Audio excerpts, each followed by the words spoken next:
All right, my lovely little lichings. Welcome to the Laughing Lich Corporation, level 29 of an epic level 30 campaign. We're getting close, though. We're getting close. The end is for sure nigh, and I will unmute the channel so that they can hear you say stuff like that. All right, so I believe our beautiful Jessie, nope, our beautiful Samantha. Don't you dare use my government name. Elizabeth What's with you guys using her O'Hara. government name? Samantha Elizabeth O'Hara will be doing our recap this week. So take it away.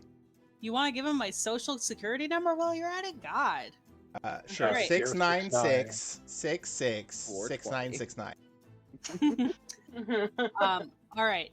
I will be frank and honest. My internet was really crappy last week, so you guys were cutting out pretty badly. I know I wasn't being able to hear me. So I'm going to do my best. And please fill in if you can. But from what I can recall, what? That means Jesse should do it. Well, he can assist. I'm going to try to do my best from what I could hear.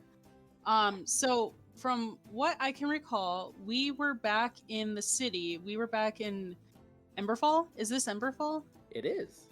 Okay, we were back in Emberfall. I don't know why I wanted to call it Ember Never, but that's not it. But we were very rudely attacked by some cultists of nullifiers, and Thaddeus was kind of the cult leader of that group, if I recall correctly. He's one of them. He was there. I mean, he was a Thaddeus, but the godless aberration appeared, and that caused a little bit of trouble and some chaos in the room. Actually, several godless aberrations showed up. And there were some... Oh, what are those little guys called? The little godless dog things. They're kind of cute, if I'm going to be honest. But they look like dogs. Sure. Anyway, they look like those really gross-looking French bulldog aberration. Horns don't get those people. But we safe to say we took care of business there. And if I recall correctly, was it this week or last week that Bronte got a new follower? That was the previous week. That was the previous week? Okay. But we defeated the nullifiers. At some point we returned to, I think it was Diav's tower carriage thing, his stronghold, his portable stronghold, and oh god, what's his name? Why am I blanking on this child's name? Yes, was being a little fucking shit, apparently, if I remember correctly. And that was breaking into Diab's stuff and wearing his clothes. Yeah, and I'll be frank, that's kind of where the issues started, and I'm having a really hard time remembering what happened, mostly because I only heard about a tenth of it. Go on, Jesse. Oh god, I just had a... What? Oh boy. Write it down. So yeah, Sam, you... let's see, what else did you guys do? I'm so sorry, by the way. You're fine. You fought Thaddeus. You captured him. You brought him back to Diav's mansion. You we threatened to turn him into a goldfish. Yes. I do remember that part. I think that was like the last like solid part of conversation I remember. Yep. And you also found a note on him, which is this note that I'm showing now.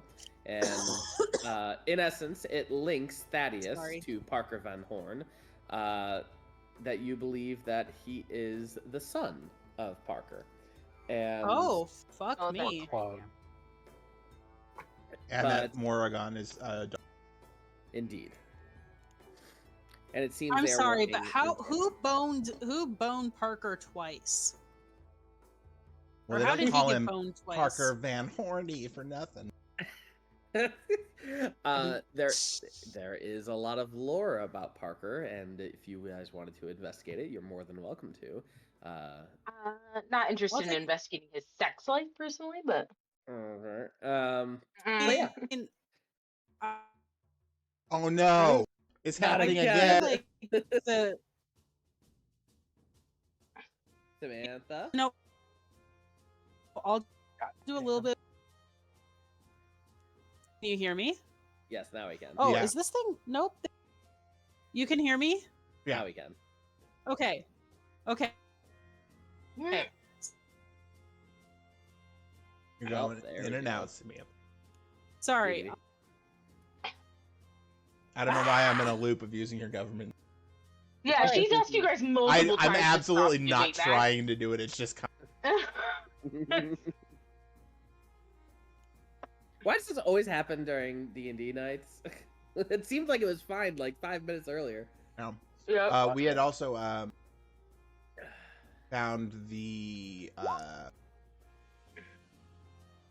got some information about their plan and their plot, and All right. got maybe. Hello, Sam. Yes, give me.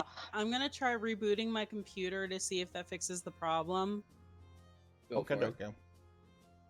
Maybe figure out any. We got those crates of star metal coins for Baranti that were tainted. And They we weren't had- coins. or they were just ore. raw Just star metal. ore. Yeah, raw ore. And then we Hear me now? I think so, yeah. Okay. Sorry, I just want to make sure you guys can actually hear me though. Are you on your phone now? Yes, unfortunately. Sounds much better. I mean, a little echoey, but that's fine. I'm gonna With- try rebooting quick and see if that works. Do Okay. it. We So figured stupid. that both Thaddeus and Morgan also have supplies of the star metal ore infused to hold deific power, and so that was our plan, was to go and try to at least retrieve Thaddeus's disguise as him and his cultist. If not, maybe we could also track down Morgan's and rid her of it as well, to remove their advantage on the playing field, kind of thing. We also found out that there was siphoning deific magic elsewhere as well, like a part of it. Sort of like what Yeah, they and were we doing think- with like the clerics and the nullifiers, siphoning it to be dispersed to all, but it was really partially being siphoned somewhere. Yeah, well, we think that it's like being held at their cultist compound where Rot saw them doing that. And we also know that they did want not only the void steel but the star metal that we have. So clearly, these two things are involved in the making and all. All right. And you all spoke with Smith with the void steel ore, and he said come back tomorrow and he should have some goodies for you. And so I believe you're in Diab's mansion, and what would you all like to do? I go and knock on Baranti's door and be like, Baranti, I just had a thought, and then I see it's Bokosh. I'm like, oh, Hey, buddy. hello. Long time no see. Wait. How did you know it was Bokosh? I was just about to say, could you put some clothes on, please? I don't know, man. She's kind of a nice body. It's kind of like fun to like dance around. I mean, look at when I jump. Whoa! As Oh you my see God. Seraphor behind Diab, like, is walking by. Ew, fucking perv. I'm gonna Oh. grab the child by the scruff of his neck. You're out of here, buddy. Technically, I'm over 800 years old. Ow, ow, ow! Yeah, you are a child. Get out of here. Come on now. Fine. Bokosh puts on Bokosh's outfit. Still looks hot. Lots of leather. That's actually I suppose Baranti can, out of character, Baranti knows what's going on with Bokosh, or is it like a light switch turned on? She knows. Okay. I guess I'll just bring this up as we there's Maud. Hello. I had a thought. Now, this might be crazy, but That's dangerous. we know that We know that Parker Van Horn is siphoning deific magic, and a lot of deific magic comes from the worship and exaltation of these gods, right? Right. So we have that child who's no more than apprentice at best, but he has a whole city that practically worships him. Do we think that somehow that's also being siphoned? You think I mean, potentially. you think that as he's like you like point over to him and you see him just like staring into the void is siphoning deific power. Well, hear me out. A thing isn't always a thing. The thing that it is. It's very often multiple things at a time. So that boy isn't siphoning deific power, but by putting him in a position to receive that power from an entire civilization that owes him their life, that devotion, that reverence needs to go somewhere. Well, yeah, I mean, I guess it's clearly not going to him. And since Parker had something to do with his disappearance and all, maybe it's going to Parker. And I check Seraphor. Bokash just pulls out a dagger and just starts walking to Seraphor. No, Bokash. No. It's a good Why? idea, but we're it's a good idea, but we're gonna hold off for a minute. That's no fun. I know it's no fun, but sometimes life ain't fun. So Jesse, this is gonna sound weird. Go on. Would worshipping a deity and more or less giving them power through prayer, how would that be related to a physical body? Like, does it touch the soul? Is it just strictly the ideal of a person or deity? Is it something that we could check? Yeah, it's definitely something you could check. It has more to do with the soul. Clerics and priests and even cultist leaders, they're able to get their power from their worshippers, and but not everyone can be a deity or a cultist leader, right? They have to have something special about them to be a vessel to harness that kind of power. So if they don't have that ability, then they're never going to become a cleric or a priest or a cultist leader or whatever.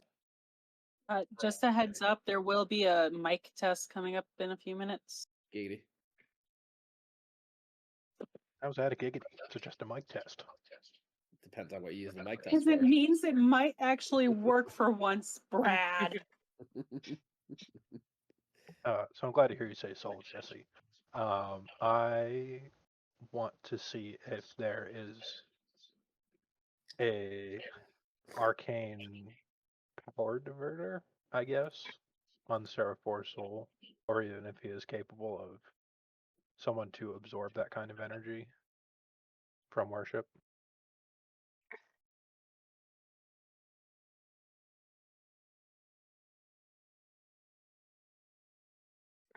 One more time, sorry. Oh,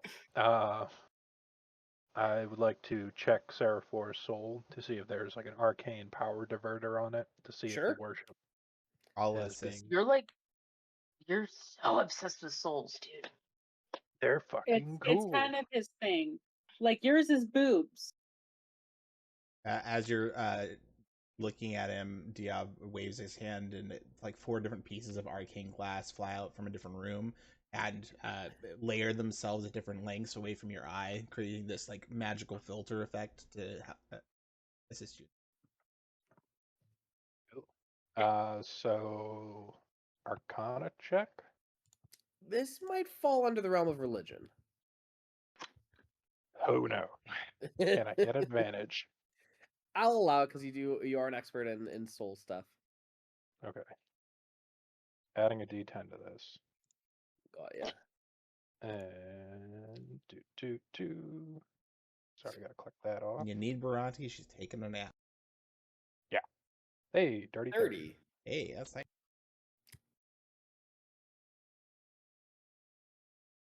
Would you like to go to the secondary voice channel, please? Absolutely. Oh no. It's my favorite place. Oh no.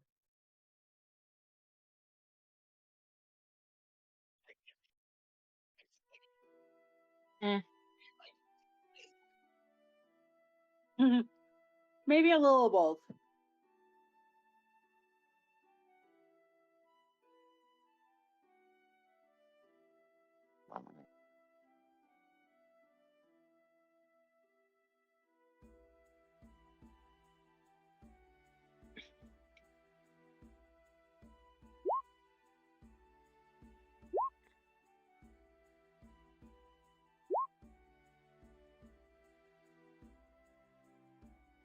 But the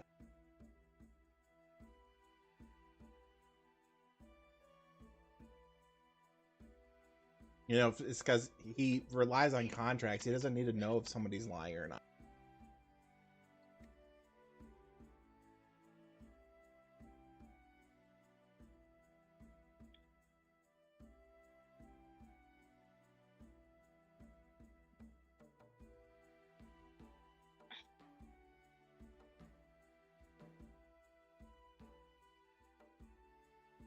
Yeah, this definitely would have been a Bronte roll. Yeah. Yeah, Bokasha. Yeah, he is. He don't. He He's don't big, do strong, and the brave. religion. Yeah, correct.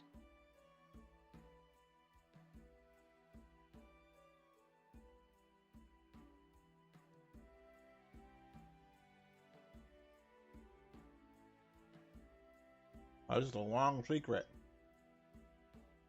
It's a big secret.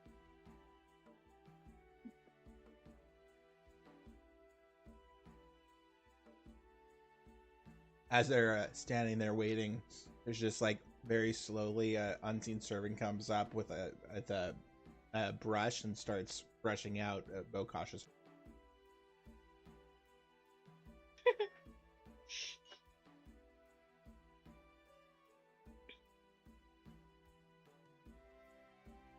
Appearances matter.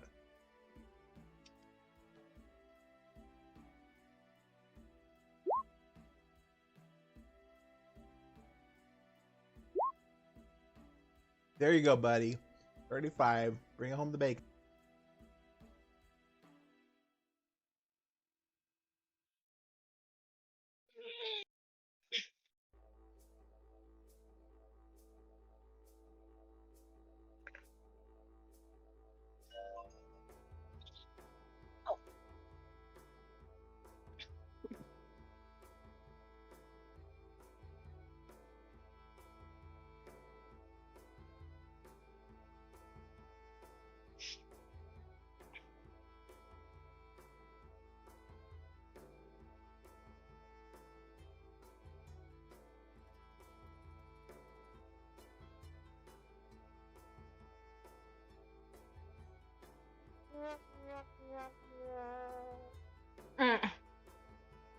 I don't like that.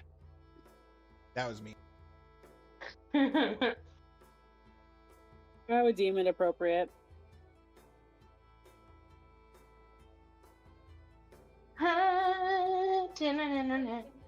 How's your reboot coming? All right. Never mind.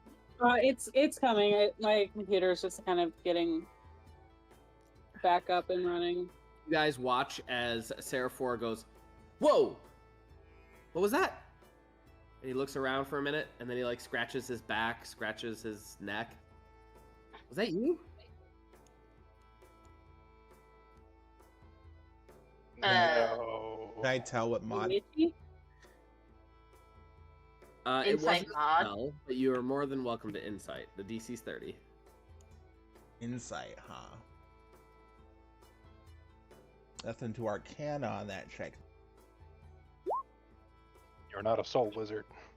Is that is Bokash? Holy Jesus, Bokash, you look at that, Bokash and Diav, you know that Mwad just did some soul stuff with Seraphor, a little bit of crossing of swords, if you will, and released Seraphor of something, and Seraphor is now starting to act a little bit more weirdly mature. He goes, I think I have some studying to do.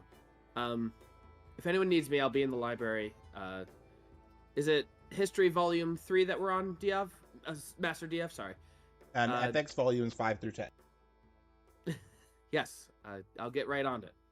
And Yeah, ethics. Ethics first. Boring. Yeah, he heads off. What'd you do? What the hell did you do to him? So we don't need to do impromptu surgery? Right, I just did, I guess. I meant What do you surgery mean more in you the can't? traditional sense. I mean, it's technically surgery. I removed something from him. What does that mean? Yeah, What does that mean? I don't know. Oh, you know, you dirty little liar. Nope, no idea. Once I have the ability to, I would like to roll a investigation insight. Insight. Okay, give me a minute.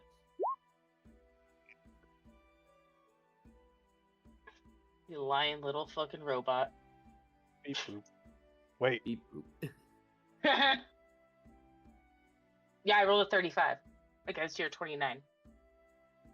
You lying little fucking robot.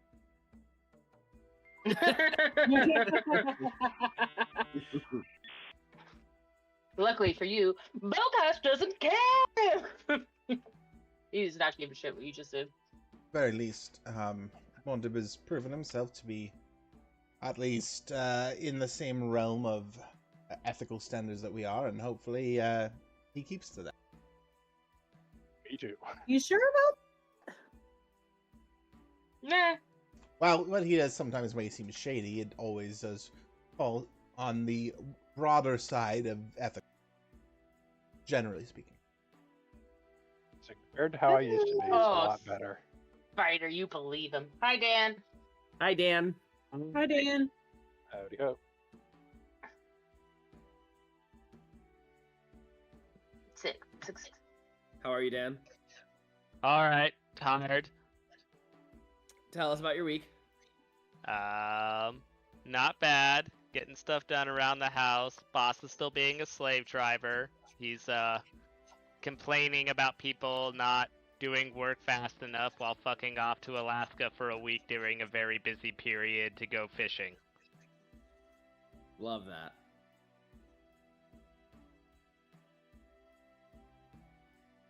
Anything happy in your life right now?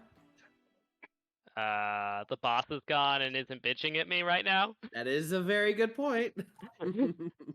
Hell yeah. All right. So we are currently in Diav's mansion and just discussing where to go, what to do next. After you guys had just got Thaddeus and you are planning on maybe infiltrating the Nullifier's sanctuary. Yes, I believe we should visit Smith to see if he come up with anything, and then yes, I believe the idea was to disguise ourselves and attempt to infiltrate rather than a full-on frontal.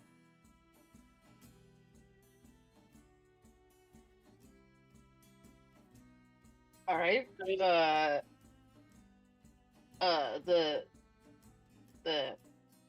what is that thing? As Bokash just points to Rot, knows where it is, right? Roughly, more or less. I don't know how smart is Rot. That's a good I mean, he question. can talk. They can talk, right? So. Yeah. I can talk. Yeah. Not very well since my second tracheotomy. Well, then let's sneak ourselves in, I guess. Go into Smith's first. Yes. All right. As you guys head out of Diop's mansion into the tavern down below, you can see that it's probably around midday at this point. There's not too many patrons in here, but one of the patrons is excitedly talking about like a pamphlet that he has to another patron at the bar. But you guys are welcome to walk out, or you can investigate. It's up to you. I don't care. I peep at the pamphlet. It says, as you look over the shoulder, it says something along the lines of, looking for new members. We have food, shelter, and a great working atmosphere. Come join us. And it gives the address. And Bokash, you might not notice immediately, but as you share it with the rest of the group, it is the same place that Rot discovered the sanctuary. I kind of just yoink the pamphlet out of the excited person's hand and just keep walking. Whoa! You need that to get in. I turn and I growl at him. Make an intimidation check. DC's 10, but I just want to see it.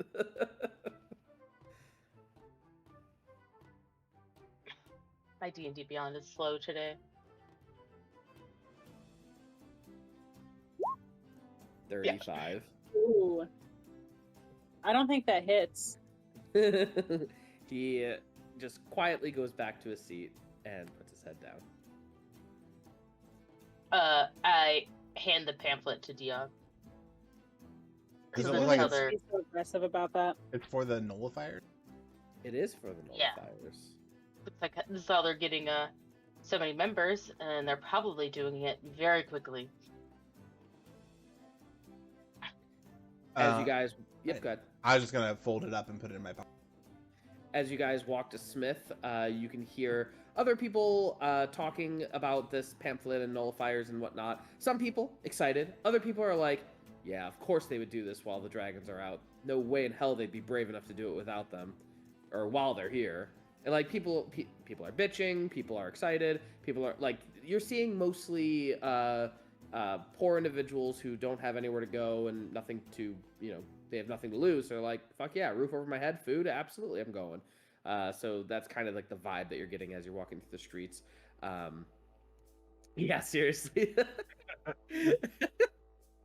Besides this dragon right here.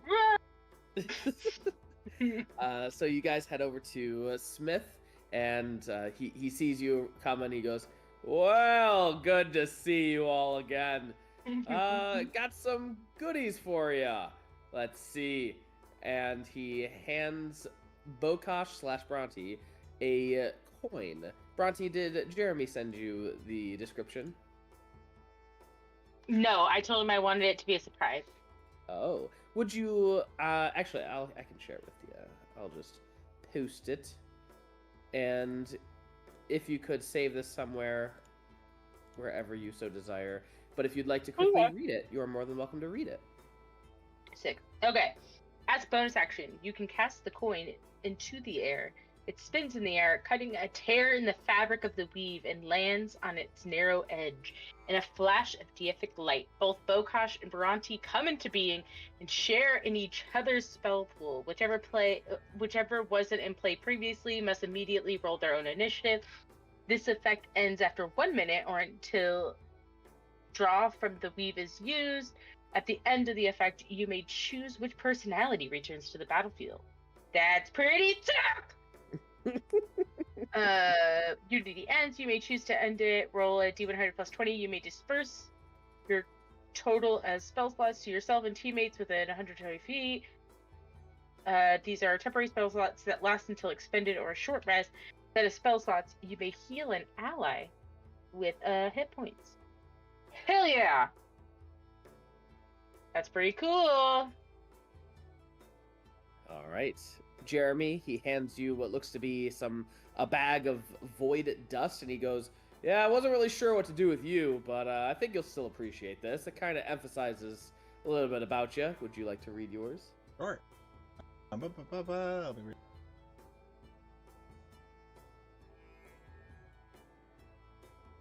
As an action, you may reach into the bag and cast dust out onto the battlefield. As with the epic spell Dreamscape, a 300-foot radius area of pure dream begins to form. Your allies in the dream gain all the benefits of the spell, while remaining unaffected by your or their offensive spell casting. Enemies in the area have epic disadvantage on saving throws. If an enemy uses a legendary resistance, it instead negates the epic disadvantage and rolls as normal. Non-epic creatures that fail their saves by 5 or more fall asleep as their minds become trapped in dream. And then the Wish of Dreamers we haven't really finalized, ironed out yet, so I don't have that. Okay. Kaylor, he gives you a black wand. Could you please read the Eldritch Shadow Wand in the chat?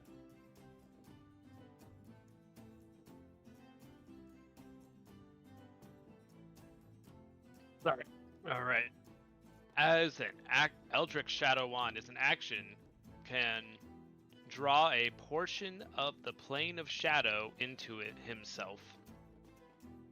For 1 minute, you immediately take shadow form, gain immunity to non-epic / deific magic, and you can cast a 120-foot radius sphere of magical darkness. Only you and your allies can see through this darkness, even tricking creatures with blind sight, as shadow creatures tap and crawl through the shadows. You are also considered at overload 6 for the duration. All right. Gross. Keep going. And for the duration, you can magically teleport anywhere within the shadow. Any creatures within the spell are considered within touch distance for your spells. Enemy creatures gain vulnerability to necrotic, poison, and force damage. If they have resistance, they instead do not have resistance while in the shadow. If they are immune, they are instead resistant. Hungry Shadow, as an action, you can end your ability. Doing so, you must feed something back to the plane of shadow, and in turn yourself. In turn yourself? And in turn, comma, yourself. Oh, okay. Missed a comma. Summon a sphere. You summon a sphere of ultimate destruction with movement speed of 200 feet. Half of the damage is done by the sphere during your turn. Is siphoned to you as temporary hit points. Wow. Sick. All right. Spider, Yes. go ahead and do yours. I can copy and paste it if you need. Yes, please. All right, I will copy and paste. Keep track of this. Put it somewhere. Where? Oh. Roll 20. Oh, Mother's Fury. Wait. Whoa, Jesus. Phone. Am I just... Yeah, go ahead and read it. Okay. Mother's Fury. As a bonus action, you absorb the mythic power of the Void Seal and let out a blood-curdling war cry. This effect lasts for 1 minute or until you utilize your Mother's Rage feature. All enemies within a 300-foot radius must make a wisdom saving throw or be frightened. If the creature is not mythic or epic, they auto-fail their save. DC equals 8 plus strength plus PB equals 23. If the creature is immune to being frightened, if the creature is immune to the frightened condition, they are resistant and have advantage on the check. Your movement speed is doubled for the duration. While you attack a creature that is frightened by this effect, your attacks hit and are auto crits and deal max damage. If you kill a creature with this effect active, you immediately action surge. This feature has no limit and can occur multiple times in one turn. Mother's Rage. The culmination of this move. Keep track of all the creatures you kill with this effect before 1 minute duration is up. As an action, you attack a creature at blinding speed. You deal 3 times D12 epic piercing damage, where X equals number of creatures you've killed while using the ability. You choke on air and then you die. After this ability is used, the ability ends. If you haven't killed anyone for this ability, the damage The default damage is 30d12.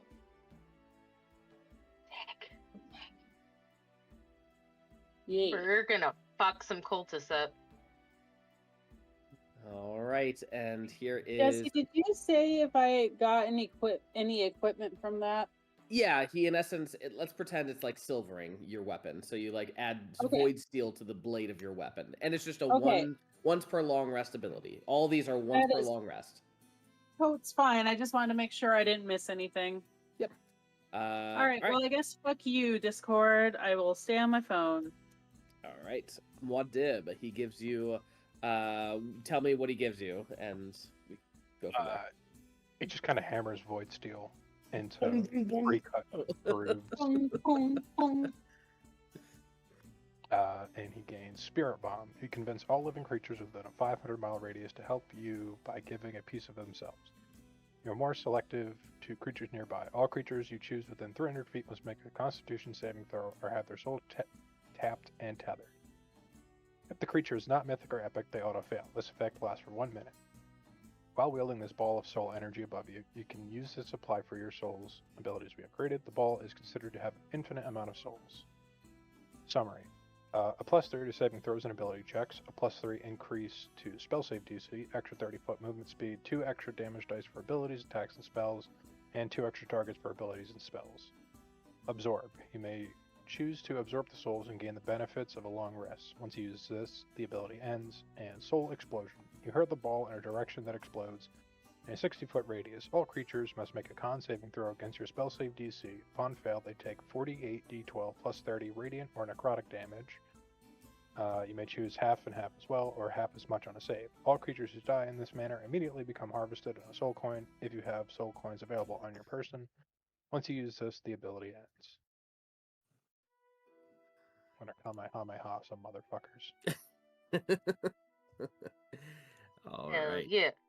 Well, I think that's about it. Let me know if you need anything else. I want you to know you owe me like 7 different hammers and 10 different anvils to make that. But I just give him a chunk of the void steel left over. That should cover it, right? Yeah. I guess I'll, I don't know, cover one of my anvils with it and see if that works. Who knows what kind of potential I can get out of it. Thank you, Smith. This was, I know this was quick work, and your masterwork craftsmanship is always appreciated. Of course. Just make sure you use it and don't lose it, if you know what I mean. I will cry if that happens. So do you want to like take his pants off, or could we get a move on? His turn. I'm gonna pull that pamphlet out of my pocket. I'm gonna take a quill out. I'm just gonna write a small note like, not here. They're not here to help. They're higher ups responsible for your displacement. Keep the faith, and I'm gonna give that to Archimedes and have him fly it out to the refugee camps for Oslingus and Osra.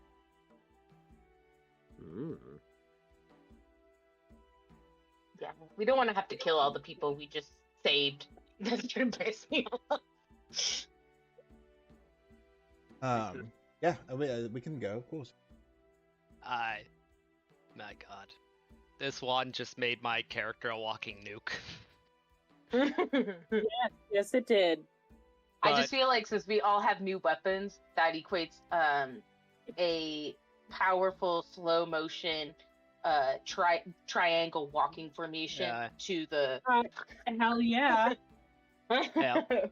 At full health, I have a near negligible chance of just auto killing myself. But if I go down from 170 to say, let's see, where does 10% start? Yeah, at 147, I have a 10% chance of just one-shotting myself, killing myself with disintegrate. God, you know, you're really taking the emo sorcerer to the next level. That's the Nope, overload warlock. thing. As like if you auto fail the damage that everyone else takes whenever you hit overload level 6, and then if you die, you disintegrate death. Oh, Can so you guys I put hear overload. me? Yes, Yes, hi. we can hear you. Yay! I put overload 6 on there because I thought that was like the one we were most powerful.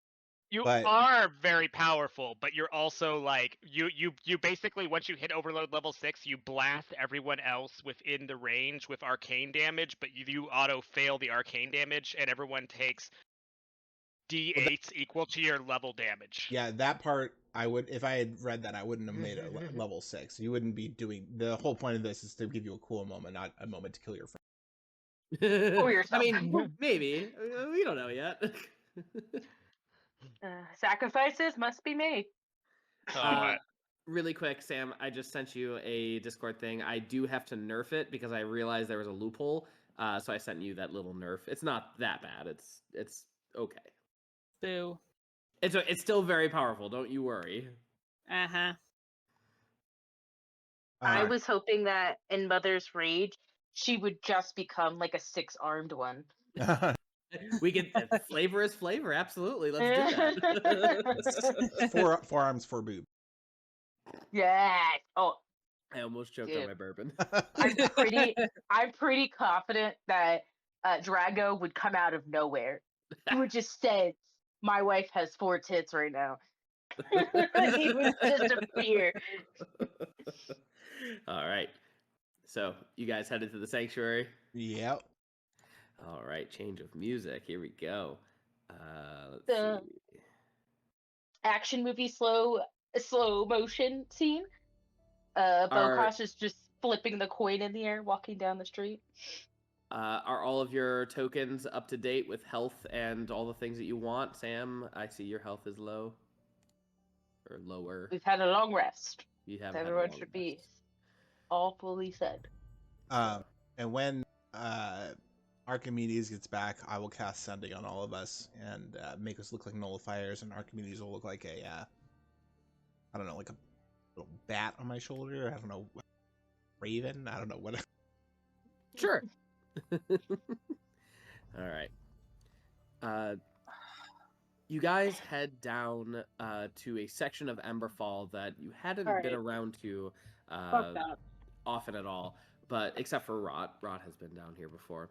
And as you get to this large door, you can see that there's a bit of a crowd, actually, has already began to gather around this area. So I'm going to bring you over here. You shouldn't see anything except for the bottom part. Is that correct? I don't see any. Yeah. Yes. Oh, and I did want to mention real quick that the plan was to have everybody in seeming except for Kalor, who was going to do his own spells. Okay. So, you guys get here, and there's a small crowd, let's say about 20 people, and the door to the building, it looks like, is right here. And it has a little, what do you call it? What do you call it thing where you slit it open, you can see eyes? Oh, right. Yeah, that. Like a peephole? Sure. And you could see someone on the other side just say, "All right, I think we have enough now. What brings you all here?" As he's shouting from the other side of the door.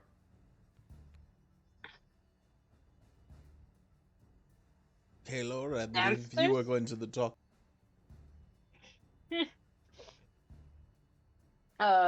Answers and food.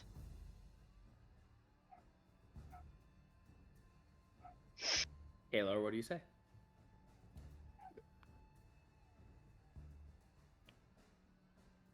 We lost Dan. Oh no. They're here for answers. I'm here for solutions. Ayo. All right. Are you, Kalor? Are you in Enigma Mask right now? Oh wait. Oh wait. I forgot about this. Is the part with the plan? Yes. Okay. This is a part of the plan. Okay. What is my name again? Because I feel like y'all are more familiar with this character than I am because of all the missing the first halves of the sessions. Thaddeus. Okay. And what is my motivation? 'Cause I feel like y'all are more familiar with this character than I am because of all the missing the first halves of the sessions. Thaddeus. Okay. And what is my motivation? 'Cause I feel like y'all are more familiar with this character than I am because of all the missing the first halves of the sessions. Thaddeus. Okay. And what is my motivation? Destroy the gods, take the power for yourself, but dupe all these other idiots into thinking you're actually disseminated. Okay, yes. So Also, there's some you- really weird sexual tension between you and your sister. I don't know if we want to Ew. sort that in. This is what you look like, Kaylor. Alright. All right. What do you say? The final solution.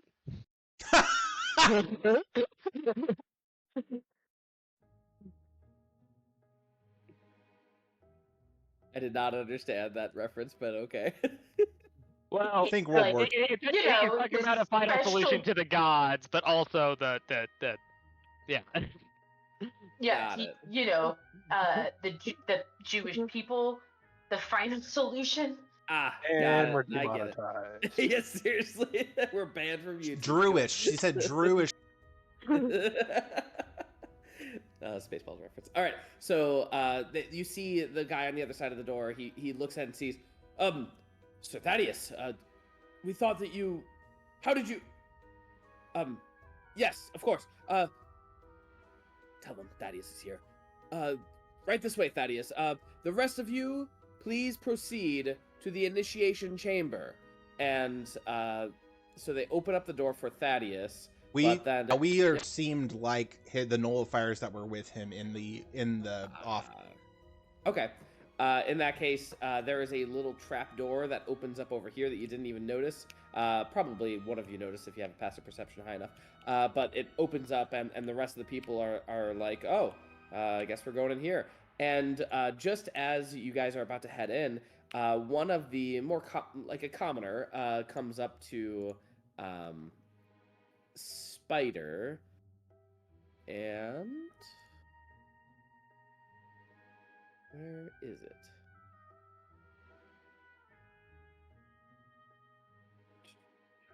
Oh yeah.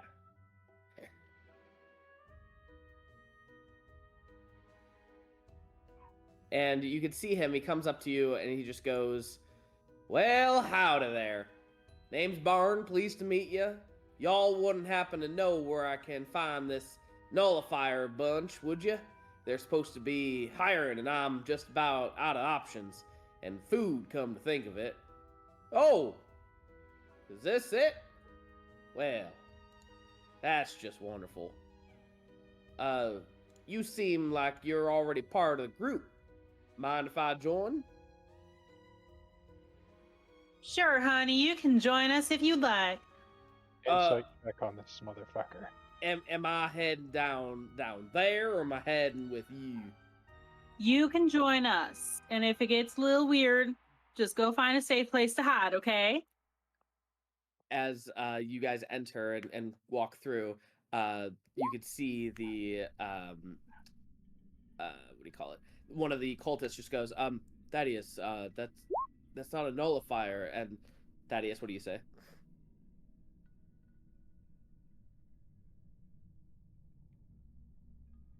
Thaddeus being Kaylor. Yeah, I yes. Sorry, I was on mute.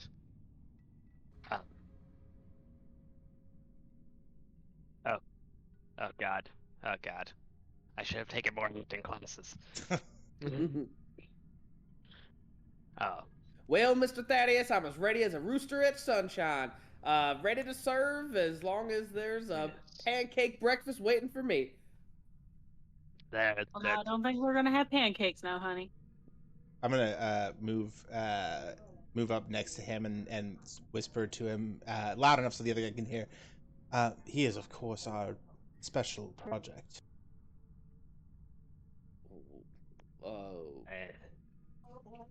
What is this special project? It's a very special thing for very special people like yourself.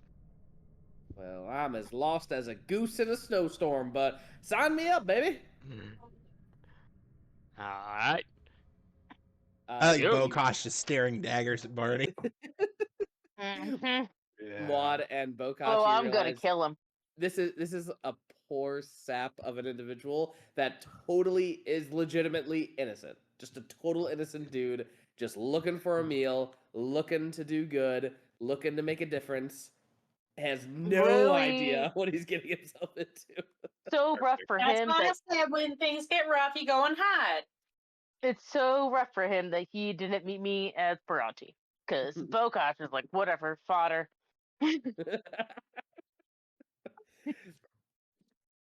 Well, I'll just be heading on right here then for the special mission. And you guys see the rest of the groups, they head down the stairwell down here, whereas you enter through the main entrance. And as you walk past, you walk past here, and you can see this looks to be like a little. This is where the people were that were behind the door. They are looks like they're playing cards. They close the door behind you, and you walk in, but you continue walking, and you see over this way is what looks to be a barracks with many snoring or about to go to bed individuals. Lots and lots of acolytes and priests, and you can continue on down this hallway. They are not guiding you. They assume you know where you're going. And as you round this corner, you actually see on the wall written, when words are whispered soft and low, in quiet moments hearts do show. With hands clasped tight and heads bowed down, in humble pose, no need for crown. And I will copy and paste that for you. So when Rot went down here the first time, did she like follow a cultist in? So she actually didn't get farther than right here, where I'm pinging right here. It looked like they. This is like a building to a building, but she was only got as far as this way. Okay. All right. But Thaddeus, you read this on the wall. Do you just continue or do anything? I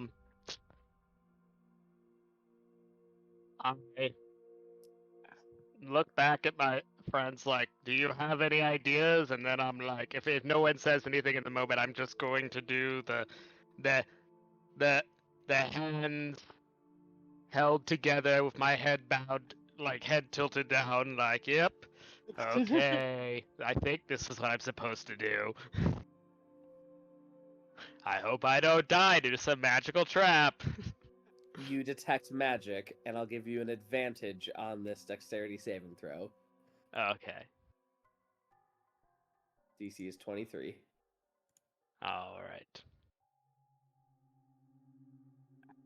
And Diav, do you have detect magic on at all times? I have it at will.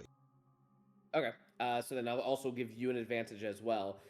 You can have a dexterity save with advantage. The rest of you do not need to roll. It's the first two people only. As you see, very nice. Diav makes it, and Kaylor does not, unless you have something else. You get a +9 from Bokosh. Nice. Nice. All right, cool. Oh. So, as Kaylor, you bow your head a little bit, but you're still standing kind of tall. You realize that there's a scythe coming out of the wall right now, and it's ethereal. It's like a see-through,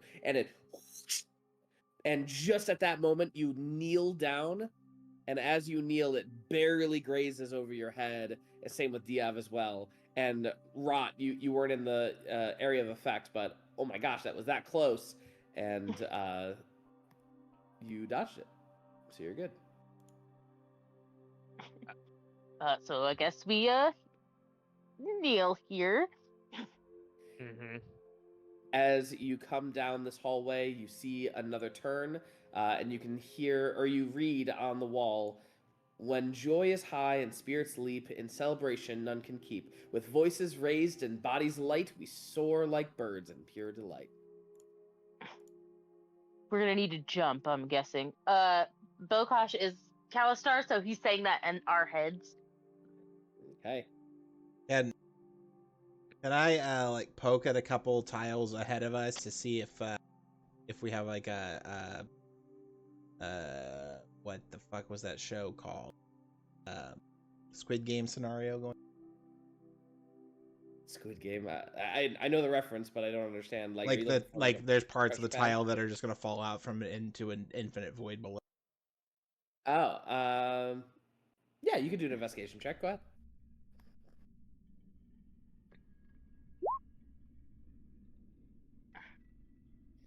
With that, you realize that no, it's actually a different kind of detection, probably like a glyph of warding, but nothing's going to fall underneath your feet or anything like that.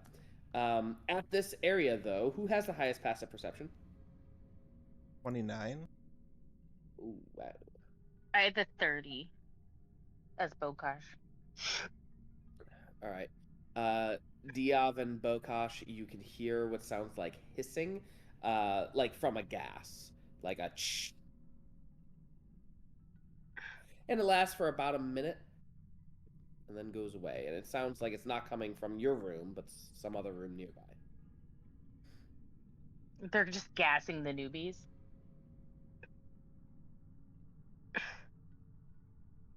Final solution was maybe the Is wrong the turn of phrase.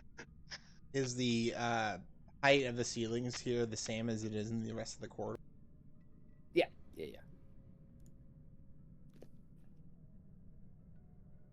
But Kalor, as you and Diav jump, you can absolutely jump, and you'll be fine for the most part.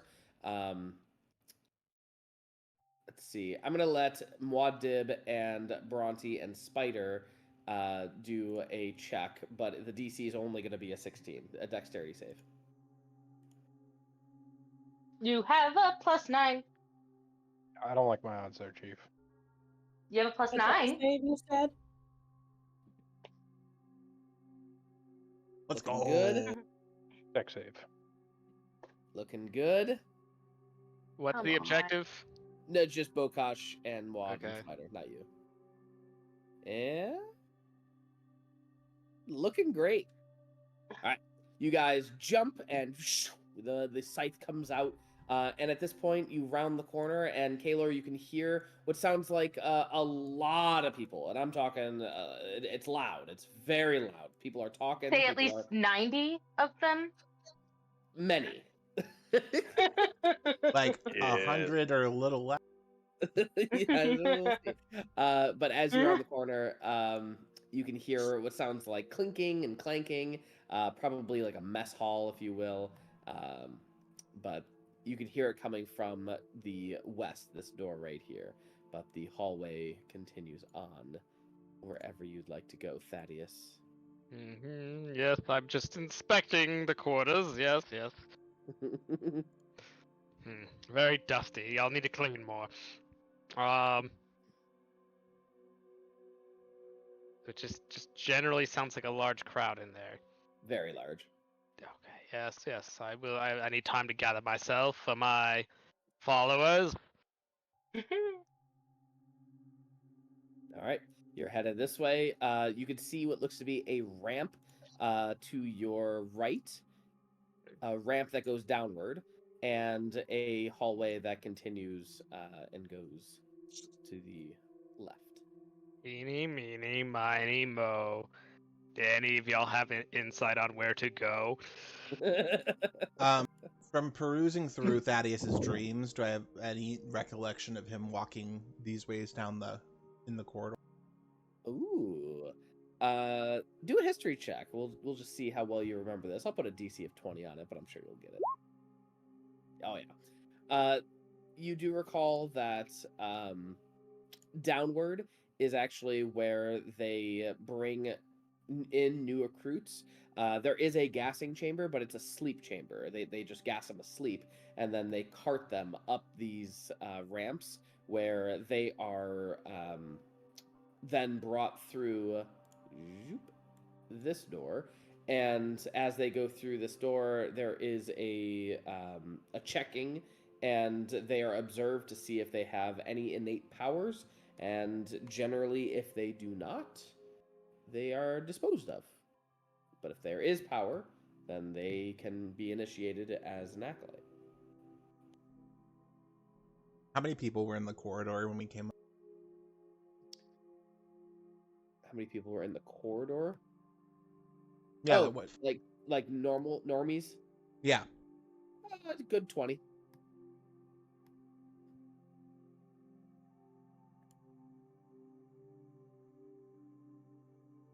Well, I'm assuming the sound we heard earlier was the gas chamber going off, which means people will be brought up here soon for processing.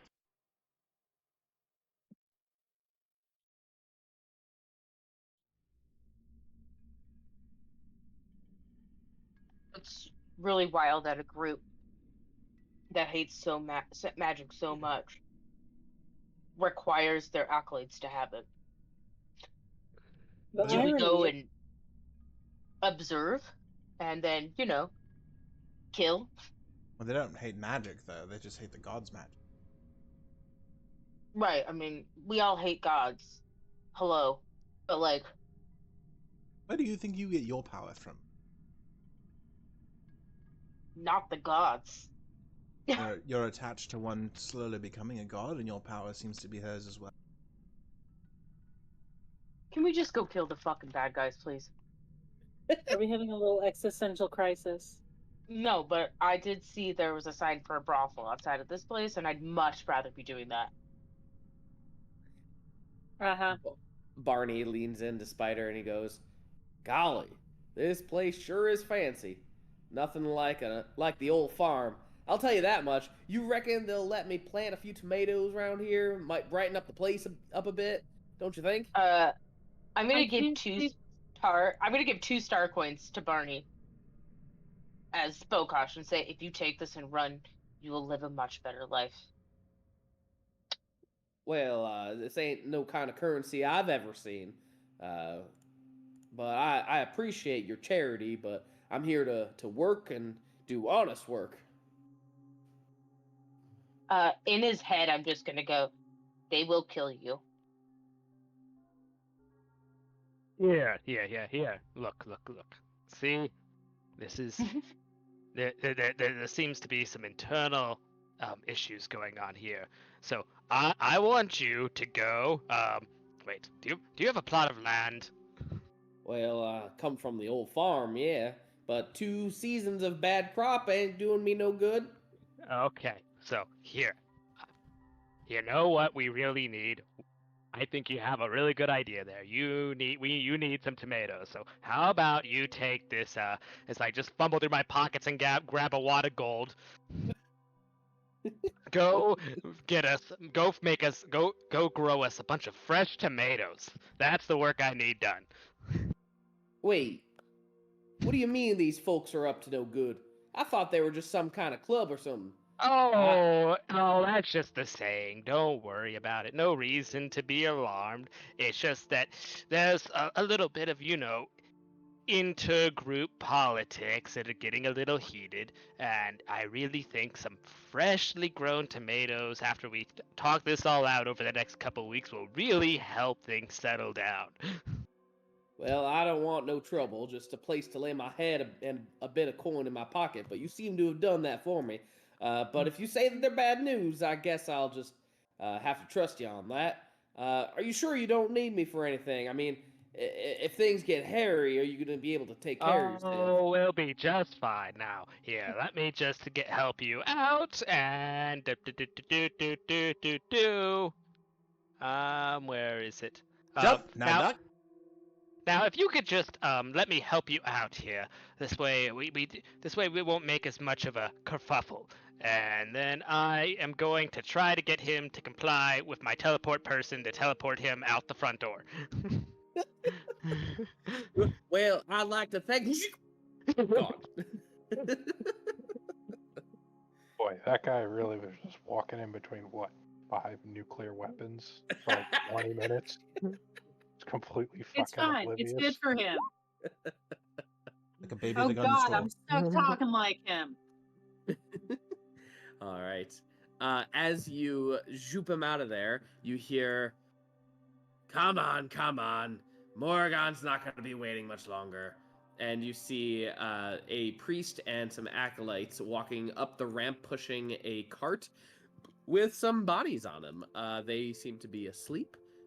but they are just kind of pushing as the priest looks over to you and goes, Master Thaddeus, it's good to see you again. I didn't know that you were back in. Please, you are welcome to lead the way. We are just headed to give a fresh batch to Morrigan. Oh yes.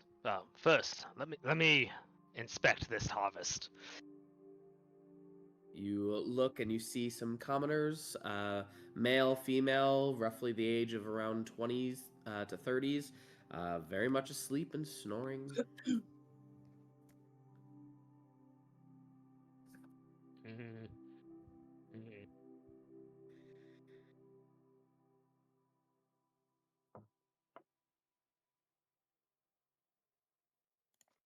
No. This will not do for today. Is everything all right, Thaddeus? No, this is not okay. Look at this one. Look at the markings. Look, I start like going through, like holding up it, like look at the lymph nodes. Don't you see the markings and the signs? Clearly, this is unacceptable for today. You must go and select an entirely new batch. This is gonna be a deception check, but I think you have like epic advantage. That's for convincing them who I am, but Okay. I would assume I have advantage from being like in a position of authority Yeah, on them. they're not gonna question you. So yeah, give me a deception check, and I'll put a DC of. I mean, this guy's been doing it a while. We'll put a DC of 23 on it.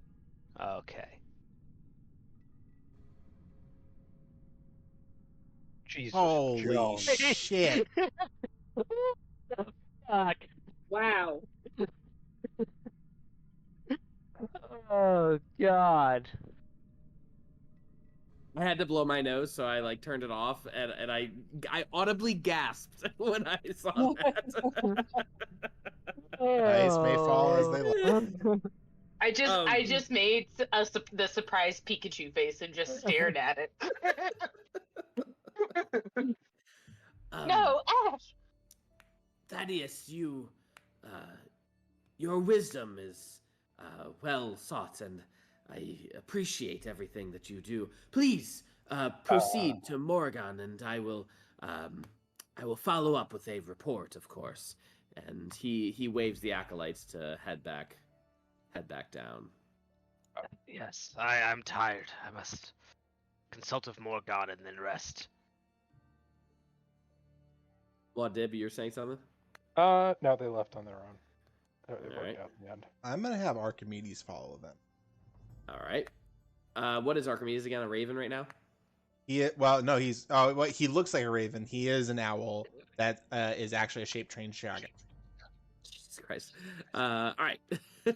So Raven flies down and just like swoops in through the door just before they close it, and then perches up on like a banister or a sconce. If they make any move to like get rid of these people, he's going to shape change. Yeah. All right. As the acolytes are like, that was really Thaddeus. It really was. And the priest goes, yes, something is different about him, though. Leave the bodies here for now. Lock the doors. We're going to head to the cafeteria, and I'm going to speak with some of my colleagues. Kaylor, as you rounded the corner, I should have done this, and I forgot to. In empty halls where prayers are cast, no faith to guide, no future vast. When hope is dim and light withdrawn, no guardian stands to greet the dawn.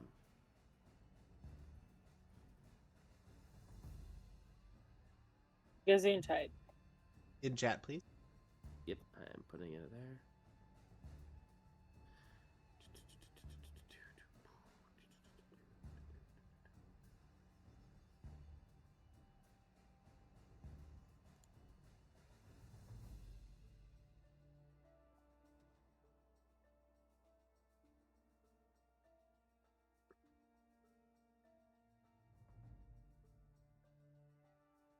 Are there sconces that light the walls? There are, yeah. I mean, assuming either it means we need to go in complete darkness, or we are crawling on our bellies. That's one of the 3 things we haven't done. Wait, are the Guardians the thing that would attack us? And would that mean that there's no Guardians greeting it in the dawn as in when there's light? Or this is very confusing. Kalar, you feel, and Kdiav as well, with your detect magic, you feel the blades in the walls begin spinning, and they're about to lash out. Unless you do something. We feel what area of the walls? Sure, yeah. You know they're going to come from this area and this area. I meant like height-wise. Oh, all of them. Literally, like, low, medium, high. Can I control fire and dim all of the sconces? All right. As you dim the sconces and you become in more of a darkness area, the scythes slow down Nice. to a stop. All right, well, we had to think on our toes there. Look at us doing so good. All the kindergarten puzzles this time. We're moving up.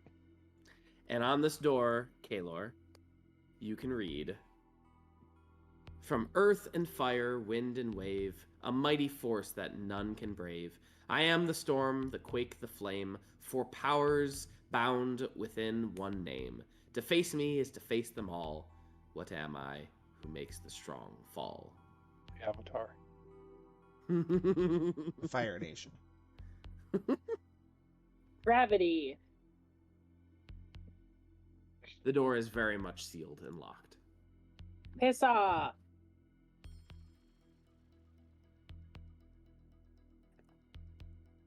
What is kinetic energy? Can you read it again, Jesse? It's in the chat, but from earth and fire, wind and wave, a mighty force that none can brave. I am the storm, the quake, the flame, 4 powers bound within one name. To face me is to face them all. What am I who makes the strong fall? For those of you that you are welcome to make an intelligence check. History intelligence? Yeah, I don't I'm know out. history. I can do that. I was just thinking on the top of my head, nature or time. Time's always good answer to a riddle, but Wow, Spider! Woo!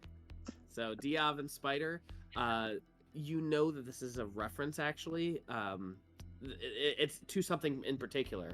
It's known as a type of elemental, a primordial elemental, before it's shifted into 4 separate elemental beings.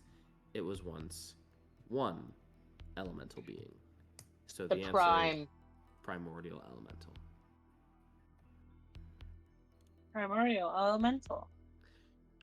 You hear a satisfying click, and here, as you open the door, you can see a room filled. You can hear first the babbling of a fountain. You can hear what sounds like a little bit of whistling coming from this pipe and this pipe as well. And you can see crystals that are growing from the ground themselves, quite tall, maybe like 10 feet tall. And sitting down between the crystals is a very large looking primordial elemental. As it stands up and looks in your general direction. I thought in your general direction. Kalor, what are you doing? What's up, Bob?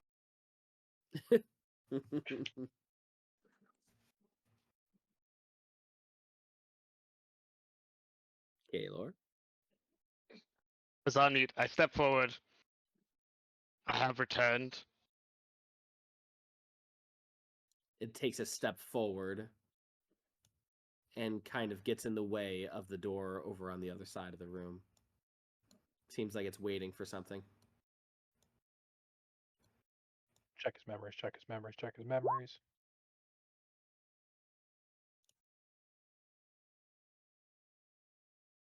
Just ring any bells from my dreamscape. So would it ring any bells? What would Morgan do?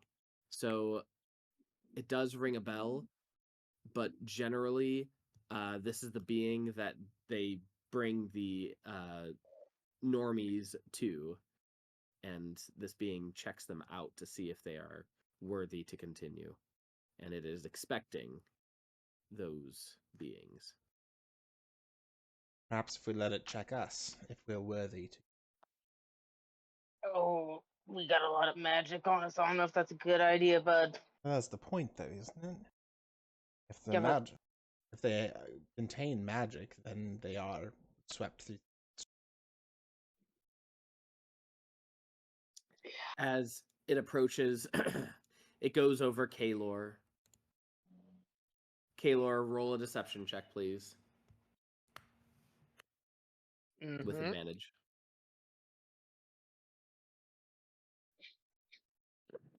It'll go over What?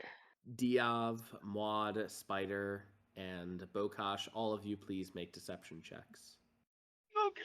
Okay. I'm at advantage because I have not moved foresight over to anybody else. Oh, sweet Jesus, I need. Thankfully, this is something Bokash can actually do. You've got to be shitting me. Did you get 2 nat ones? No, I got a 2 and a 1. No. So should we just roll initiative now, or?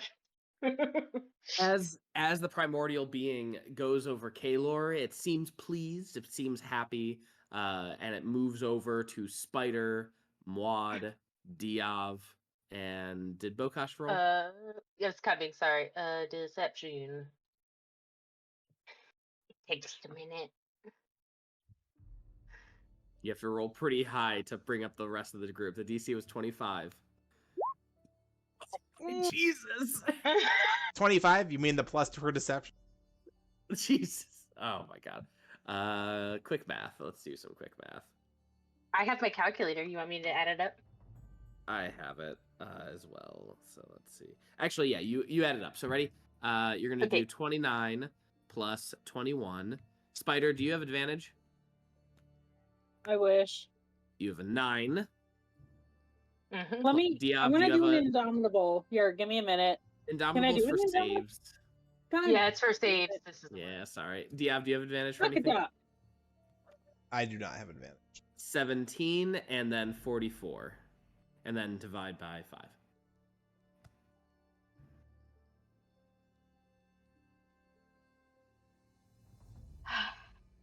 $24. Oh, So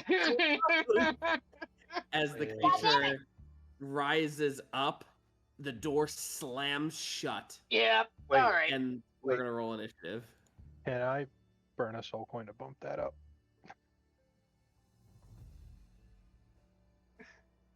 this is wondering if you really wants to try and fight us.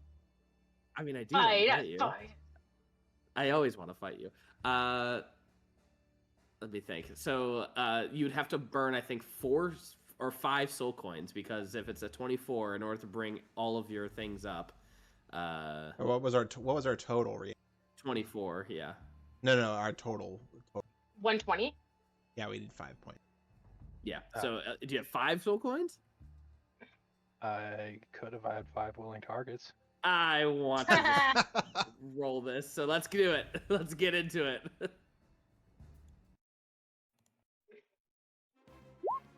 Everyone roll in. Oh, what a terrible roll. Well, the primordial elemental did pretty good. Montib, why are you moving? Because I can move on initiative. Can you really? Yes, sir. That's So cheap. can Baron, or so can Bokash, actually. Let me, what is his thing? It's one of their epic feats. When you roll initiative and you are not surprised, okay. Right.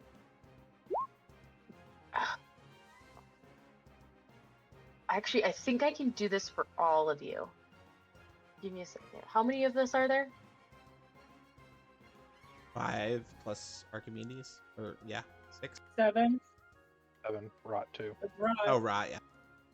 Don't forget Ah, Raj. she's good where she is.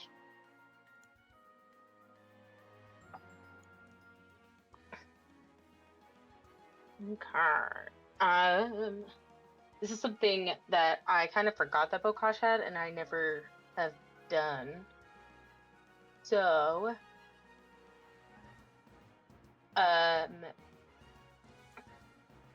benefits to additional friendly creature within range. Sick. Okay, so all of you can move up to your base walking speed right now. And all of us will score a critical hit on a roll of 18 to 20 on your weapon attack until the end of your next turn. All right. So, at the beginning of the turn, the elemental aura from this creature begins to emanate, and at the start of its turn, you all take 10 fire, 12 cold, 8 lightning, and 12. Is that bludgeoning? Oh, wind pressure. Sure. Wind pressure bludgeoning damage.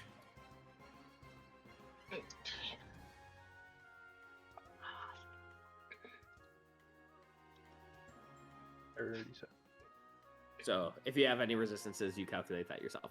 Now, it is going to do a multi-attack. It is going to aim at Muad'Dib for this one. Quit. Try me. Muad'Dib, make a dexterity saving throw. Doesn't Will hit. 24 hit? No. Make a dexterity saving throw anyway. This is bogus. You get a +9. Oof, Wait just a minute. Did we get? Wait. Did we get our +9 for their deception, or is that just for saves? It's for No, saves. just saves. Okay. Damn. All right. Quickly drawing. Zoop, zoop, zoop, Bokash run all the way to the other side of the room. Correct. So that is difficult terrain, and you are not knocked prone, but it is difficult terrain, so just a heads up. Its second attack is going to go after Kaelor. Kaelor, please. Oh! What the hell? Ugh. Kaelor, please make a strength save, which I know you're really good at.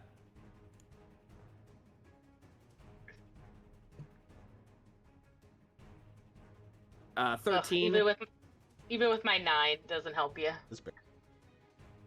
Kaelor, you are thrown over here, and you take 27 points of bludgeoning damage as you're thrown into the pipe, and just like your back hits the pipe really bad. And then let's go with Spider. Spider, does a 24 hit? Unfortunately, yeah. All right, you take 52 points of fire damage, and you are now aflamed. At the start of your turn, unless you put out the flame, you will take extra damage. I'm gonna do where's a flamey thing. Sure, that works for now. Did I also take the 37 slashing and 16 bludgeoning, or? Believe it or not, you did not, because Okay. you rolled a natural 1, but you still got swooped up with the tornado. Gotcha. And then lastly, Diav. The fountain like erupts with water, and it just consumes you, and you're gonna take there's a 24 hit, 44 bludgeoning damage, and you are drenched. And make a con save, please. I am immune to cold. I don't know if that helps with it. You are immune to cold. Yep. It is still bludgeoning, so it's not. Okay. Actually, that's a good point. The entire point of this is because it's cold. Make your con save with advantage. 29, you're good. You're not stunned, so you are good to go. And I'm going to draw. This area is flooded with water. Ooh, did not mean that. And so it's now just difficult terrain as well. So really flooded with water. All right, cool. That was its turn, and it is going to be Muad'Dib's turn. Yay. Thunderstep. I need a con save. Con save. Definitely got like a 2 con.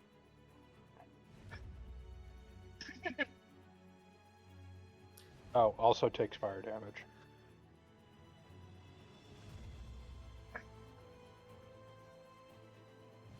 Okay. Minus 37, and then Thunderstep 35, minus 35.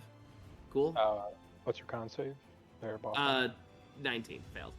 Oh. Yay. And then Rot's turn. Another con save. Shatter.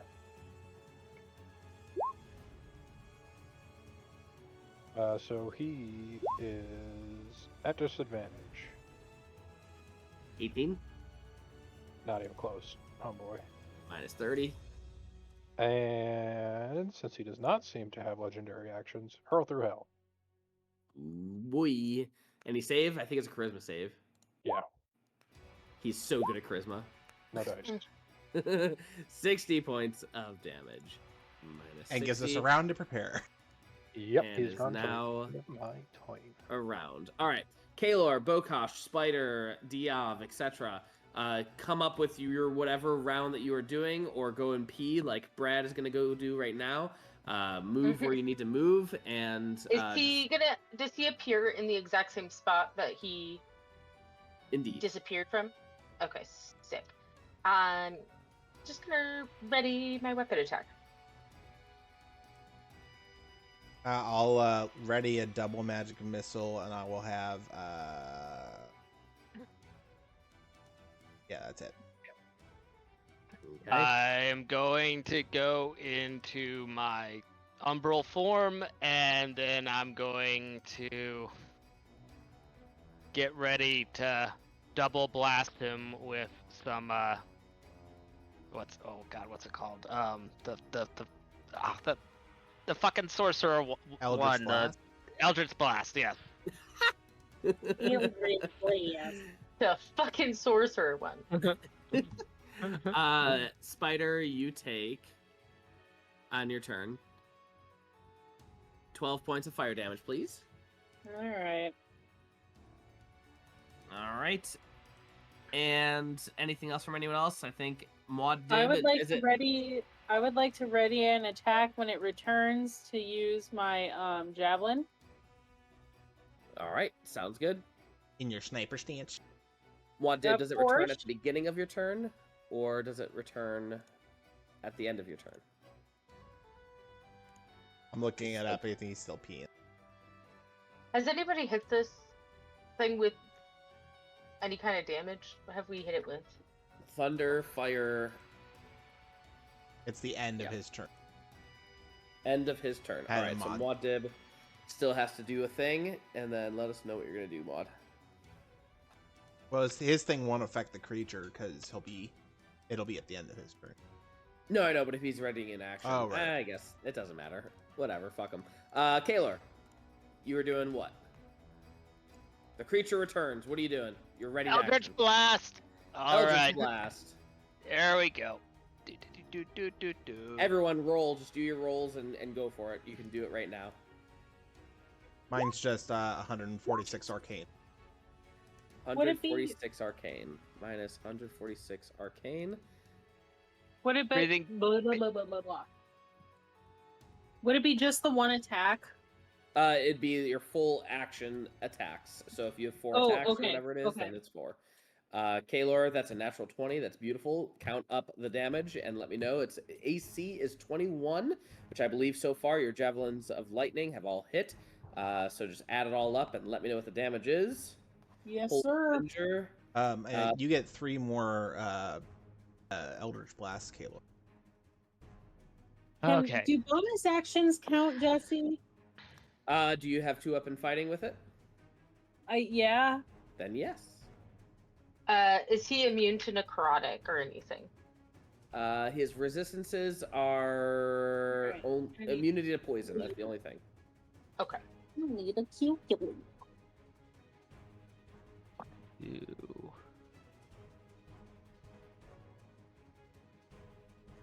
That just rerolled the damage. Okay. Oh, wait. Roll the hit. Come on, where is the... Okay. Ah, God. And just because we're gonna be a little smart about this one. Ooh. Oh, did I just rub off on you? Yeah, you kind of did, Jesse. Shame on you. Barney would have instantly been incinerated the moment we walked into this. 26 hit? How many? Yes. Yeah, Yes, that's 21 is the 26 AC. So just add it all up and let me know, Kaylor. 129 from me, Jesse. 129. Oh, geez, let there be light. My God. All right. Bokash, did you add it all up? 286. Minus 286. Gorgeous. Okay, one more. Is Maud back yet? Yo, right. 177. 177. 177. Maudib, what did you do during your turn for holding an action? that's right. I do get a turn. Ooh, beans. I didn't think this far ahead. Ooh, beans. Jesus Christ. Double cast frostbite. One Bitchin'. from me. From Rot. 2 con saves. 2 con saves.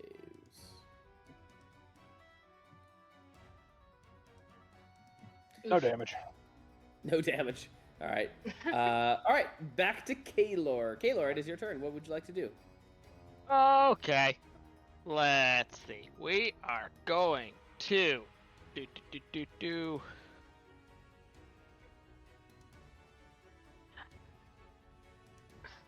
hit him with. You know what? Let's just go for the good old classic, regular old Fear of Ultimate Destruction. Oh boy. Not the epic one, just the regular one. Okay. Feel like I might want to save that.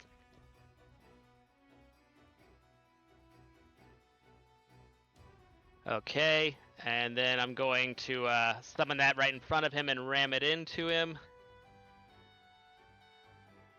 And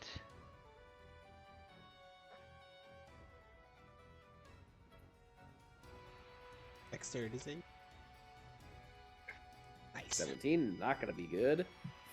110 points of damage. Go ahead and draw that for me whenever you get a chance. Anything else, Kaylor? Alright, that is it. All right, Bokash, back to you. Beautiful. Okay. Bonus action. I'm gonna cast Conquering Smite on myself. And then I am going to Holy Avenger Longsword with my Unholy Smite. And I'm going to attack him, and he will need to make 4 dex saves. 4 dex saves. Could you DC describe 25. what it looks like? Well, as every time I hit anyway. So we'll see. Yeah, instead of like Baranti's light just like blasting out of her, very shiny, very pretty, Bokash just looks like he's on fire, but it's just like a cindery black soot that like forms around him as he just does his best to kill this dude.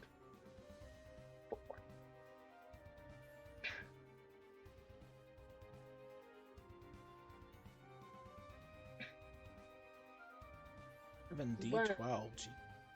2, 3, 4.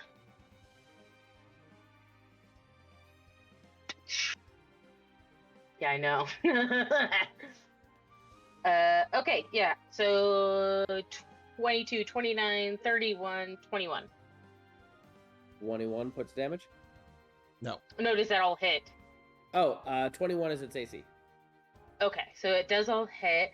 The first deck save he is gonna fail. So I guess the rest doesn't really matter. So he's knocked prone. And then the next 3 hits are then him on the ground. Like He is immune to prone. Boo! What about what I want, Jesse? Okay, I will then add up my damage. All right, That Spider was Diav, start action, rolling. bonus action. All right, Spider.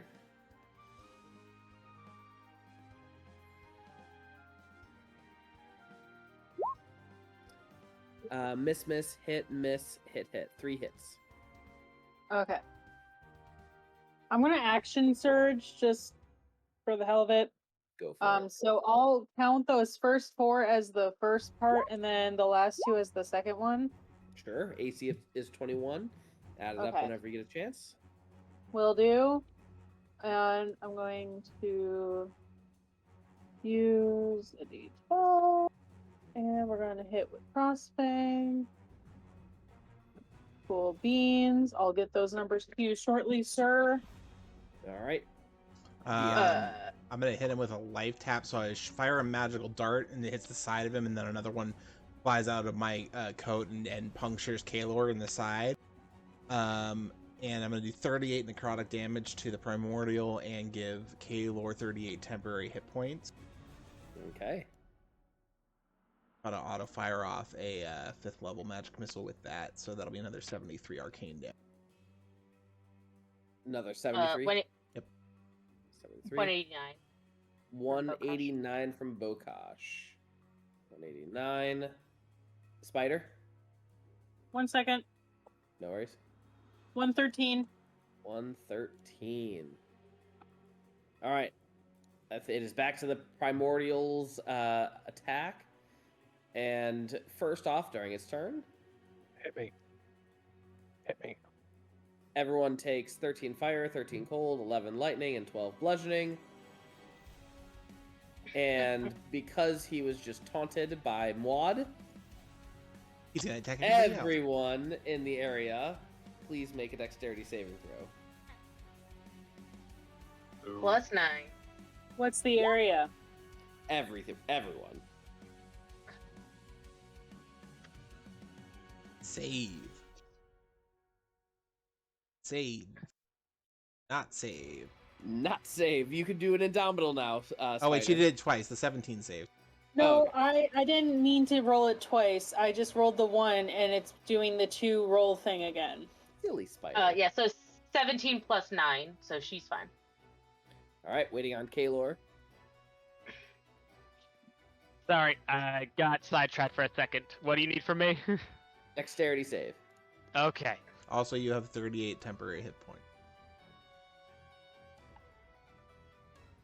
Wait, I have do we all have 38? No, just No, Kaelor. just Okay, I'm like, when did that happen?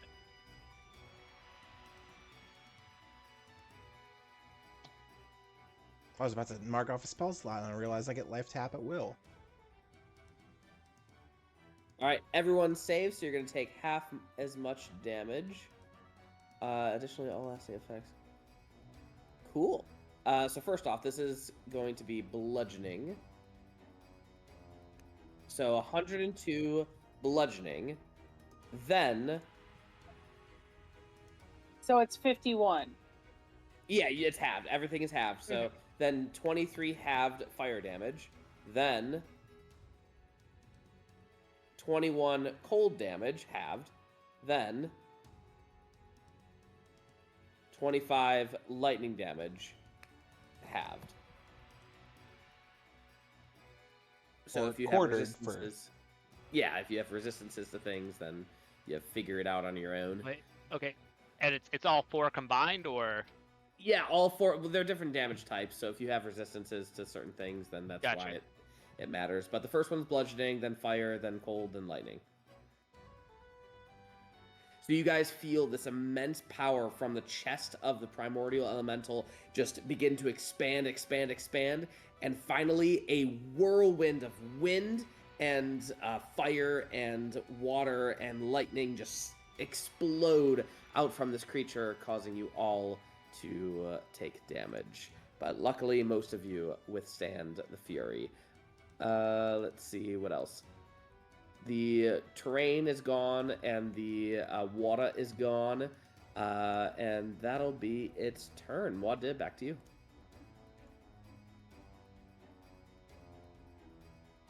Alright, fucker. Enough of this magical shenanigans. First fire damage. Oh, he hit me with an attack. He also takes this. Wow. And I need him to make an intelligence saving throw. You want to know how intelligent he is. Yes, I do. All right, that's a 30. 25 damage, and he's incapacitated. Bummer. I wish he was immune. Yeah. All Wait, right. 30, he saved, right? No, 13. I'm sorry. Oh, okay. I was I saw the save and I thought wrong. Anyway, all right. Anything else, Bud? Con save, please. Save. Wow. Natural win. He is not doing good today. Are you No. okay, bud? We actually just stopped the fight and we're like, do you need some time to prepare? You seem a little slow today.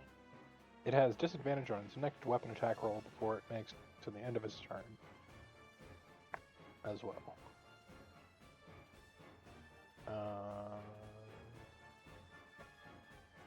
It's not That making part weapons. actually does. Yeah, doesn't matter anyway. Since my turn is right after his. Alright, that's it. All right, Kayla.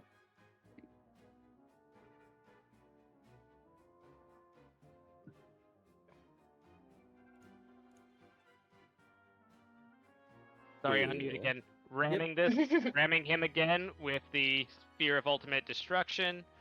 So here comes that damage, and then I'm gonna hit him with a round of Eldritch Blast. So dexterity save. I think incapacitated makes him lose all. No, dexterity just saves. can't take actions or reactions. Okay, so you can still move. Still failed. 109. Minus 109. Bokosh, Spider, DF, start rolling. And 1, 2, 3, 4.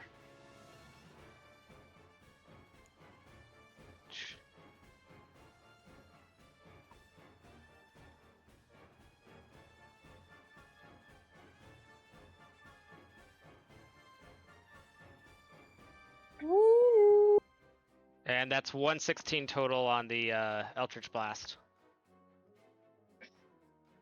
116 total on the Eldritch Blast. 116. Beautiful. Anything else, Kaylor? That is all. Bokosh. I'm rolling. It just takes a minute.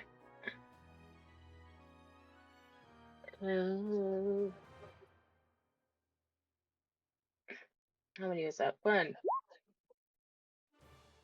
Oh, my 18 failed. That We was totally forgot about the crit thing that you Yeah, gave us 18 at the or beginning higher. of the first round.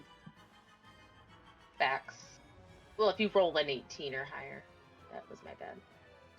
Which I'm sure I did earlier, but yeah, just again, Holy Avenger longswording his ass. I will count up the damage here. Doesn't All right. incapacitated give advantage? Or is that just unconscious? No, it's just makes him unable to take actions or reactions. Yeah. Basically says you can only move. All right. Spider, did you already roll? Yep, I'm getting. Good on you. 64 necrotic damage to me. Sorry, to the primordial. 32 temporary hit points to Spider. 32 temporary hit points to Maud. 32 to Spider and Muad'Dib. Spider, 155 damage. 201 from me. 155. Bokosh and Spider, how would you like? And Diab would technically be the one too. So all three of you. 2 darts to where the balls should be. Yeah. Bokosh is just happy to be back. He hasn't been out for a while. He just wants, everyone to remember his worth. So after he just contributes to the murder of this primordial being that probably doesn't exist. Was this one of a kind? Are we going to be in trouble by PETA for this? He is just kind of slide on over to Kaylor and tap him on the shoulder for 50 HP. But don't worry about Kosh. PETA kills a lot more primordials than they say. That's true. This is public. Yeah, come at me, But Peter. it's not an issue if it's not an issue if it's a fact. Yeah, it's not. It's not slander if it's provable. The creature goes down, and as it does, what is all that is left is like one of the horns on its head, and there's actually an inscription in what looks to be infernal. And for those that can read infernal, I know Maud can probably read it. I can. It says, "A gift from Father." Oops. Bagging that horn, Awkward. like sliding an oversized watermelon into a backpack. Well, that was fun. Is there anything we can take off this thing? That all that remained was that one horn. Oh, okay. All right. Should we go find the people that locked us in this room? I believe it was. I don't believe we saw anybody lock us in, right? Correct. The door swung closed I on think its it's own. probably part of protocol. This looks like a door over here. It is. It is very much locked, very solidly. Can I cast knock on it? What level? It's just an at-will spell for me. It doesn't level. Knock doesn't level up. Really? Yep. I thought it did. Yeah. And if it's held shut with an arcane lock, it is suppressed for 10 minutes. Okay. And I can also sleight a hand to help because I do have thieves' tools. If and I it am matters, proficient. the DC is 32. Does Okay. it have? Well, Does like knock have a limit to the DC? No, it just works. You choose a target that is held shut with an arcane. Boring. Yeah. Ruined my puzzle. All right, fine. Door unlocks without an issue. What's Yes. behind door number 1? Dun, dun, dun, Another dun. golem. Ah, close it, close it, close it. As you guys peer through the door, what strikes you first is the immense shimmering of bluish light coming through. You can see a very large auditorium-like area with many, many individuals standing, walking around, and all looking at a platform where a woman seems to be standing. Is it Morgana?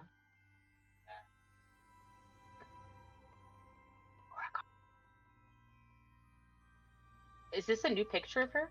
It is. Yeah, I'm gonna. Okay, From the I was last like, time. I'm gonna You lead. noticed? so. Yeah, go ahead. I was just gonna lead Thaddeus forward and be like, I whisper to Kaylor, be like, "It's too bad her little friend went haywire and attacked you. You had to put it down." I don't think she's gonna believe that, but I love that for us. I don't know if Dan's here. He seems to be in and out. Yes, yes. All right. I had to go on mute.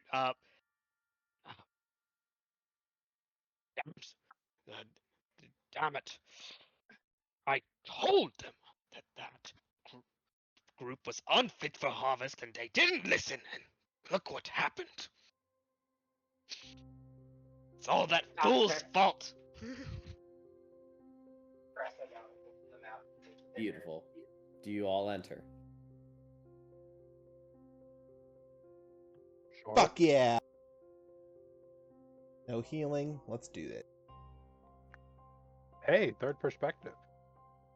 I love the isometric. It's really fun. And you guys are way too big for this. Make you nice and small. All right, Spider, you were still on fire, but I assume you put yourself out. So. Yes, I did. All right, cool.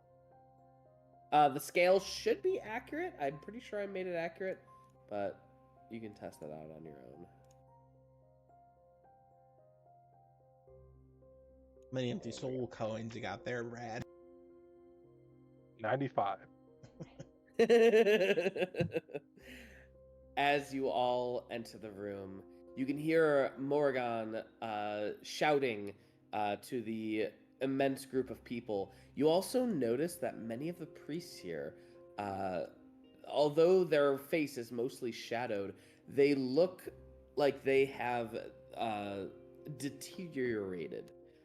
Their skin has mostly fallen off. You can see the bone on their skin. They seem to be just different from the acolytes. The acolytes are very much, acolytes, cultists, whatnot. This is generally what they look like as a reminder. But the high priests look very different. What were you saying, Brad? With the cultist 1, 2, 3, 4, 6, 7 fingers. Is it 7 fingers? Yeah. All right. So you hear Morrigan as she says, "All of you have gathered here today, and I'd like to thank you for your efforts. We have had many shipments over these last many months, and my brother and I," as she kind of points to Thaddeus in the corner as he walks in, "have been hard at work organizing." What was that snicker? Hard. Oh my god.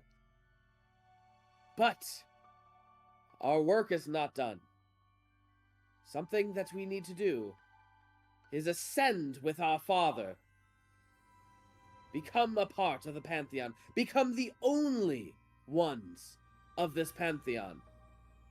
It is our father's work that has led us here, and we commend him wherever he might be at this moment. But now, in front of you, you will witness divinity being born. And she extends out her hand. As you can see, the tethers coming out from her fingers, the 7 fingers, and begin to reach out to each pile. Each of these are a pile, by the way. It's really hard to see, but they are just so many different piles of these star metal ore that have the divinity locked in them, and they begin feeding Morrigan. Yes. Hi, Aaron. I hate to be incredibly rude. Can I spirit bomb? You want to do it right now? That sounds like you don't want me to, but I kind of No. to. This is what I made this for. This is exactly the kind of opportunity.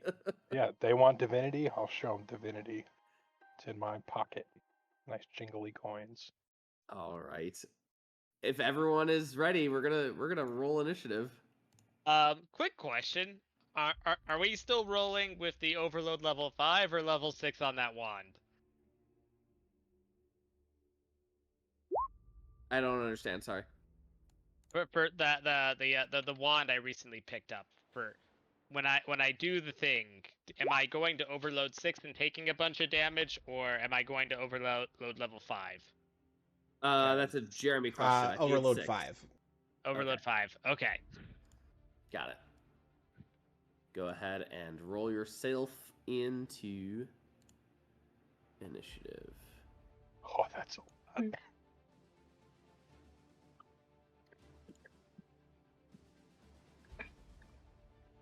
I was like, where the fuck are we? Yeah, I mean, you might even get more of a spread if you cast it further into the, like, somewhere up here.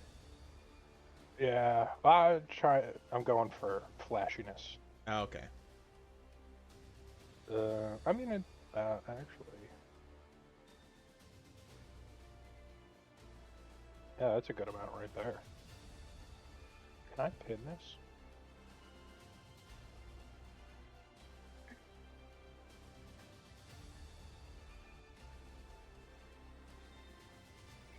all right.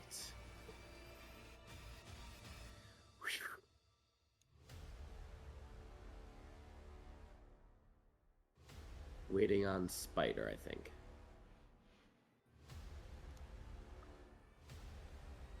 I'm sorry if anyone had anything cool planned, but I need these goddamn souls. There was a cafeteria filled with people, so.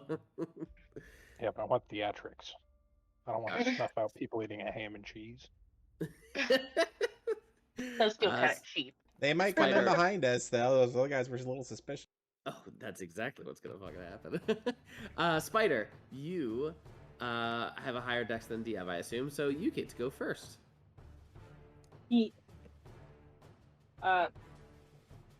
Yeah. Sorry, I'm trying to strategize. This is a lot.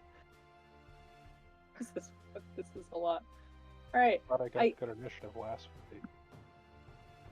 I guess we're gonna go after the main bitch herself. What? Any objections? It's your turn. You do you.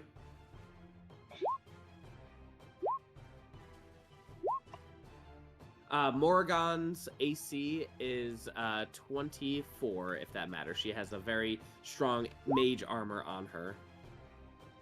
1, 2, 3, 4, 5, 6, 7.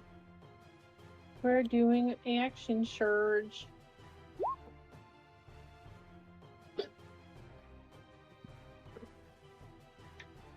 You said what was her DC? AC is 25. All right. You said 24. Did I say 24? 24. That's the bourbon talk. That is the bourbon talk. That's the Jesse looking at the character sheet with an AC of 14 being like, yes, this must be high. No, I really do have a character sheet. I'll share it with it after this session. I mean, after we straight up murder her? Well, her first phase. All right. Take her soul. That will be it. I will get you those numbers. QQ, Diav. Oh, man. I complained about rolling too low last time, and then I rolled a fucking nat 20. I am going to forego my action for something else. And for my bonus action, I'm going to release Archimedes from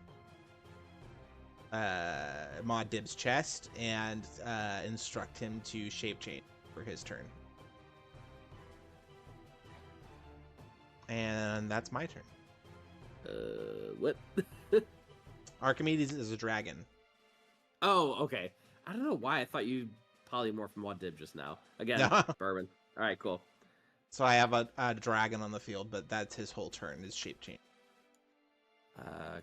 What kind of dragon do you remember? Ancient bronze. Bronze. Let's see if I have a picture of a bronze dragon. I probably do. I'm sure you have a token. 142, Jesse.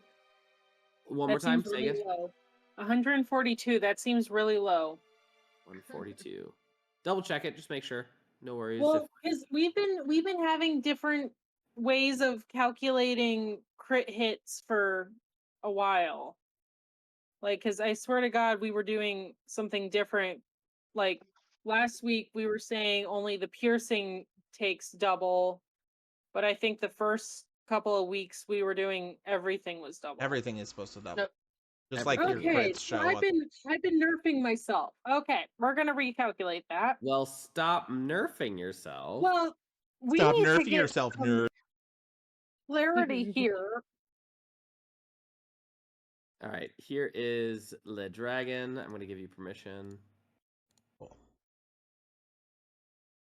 Is that the war card dragon? Yeah. Yeah, it is. We need to polish that game off. Honestly, it was a good time. All right, controlled by you.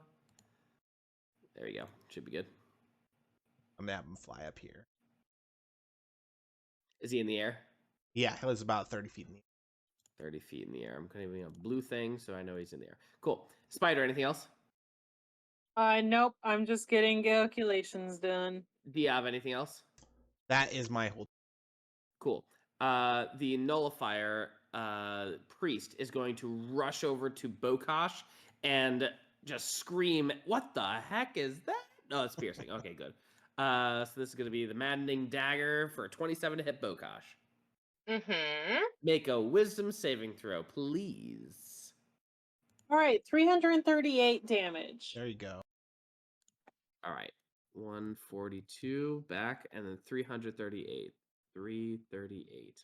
Jesus Christ. 23 is a success. You are no longer maddened. Maddened? Oh, I'm mad. But you do take the 15 piercing, 6 psychic. Okay.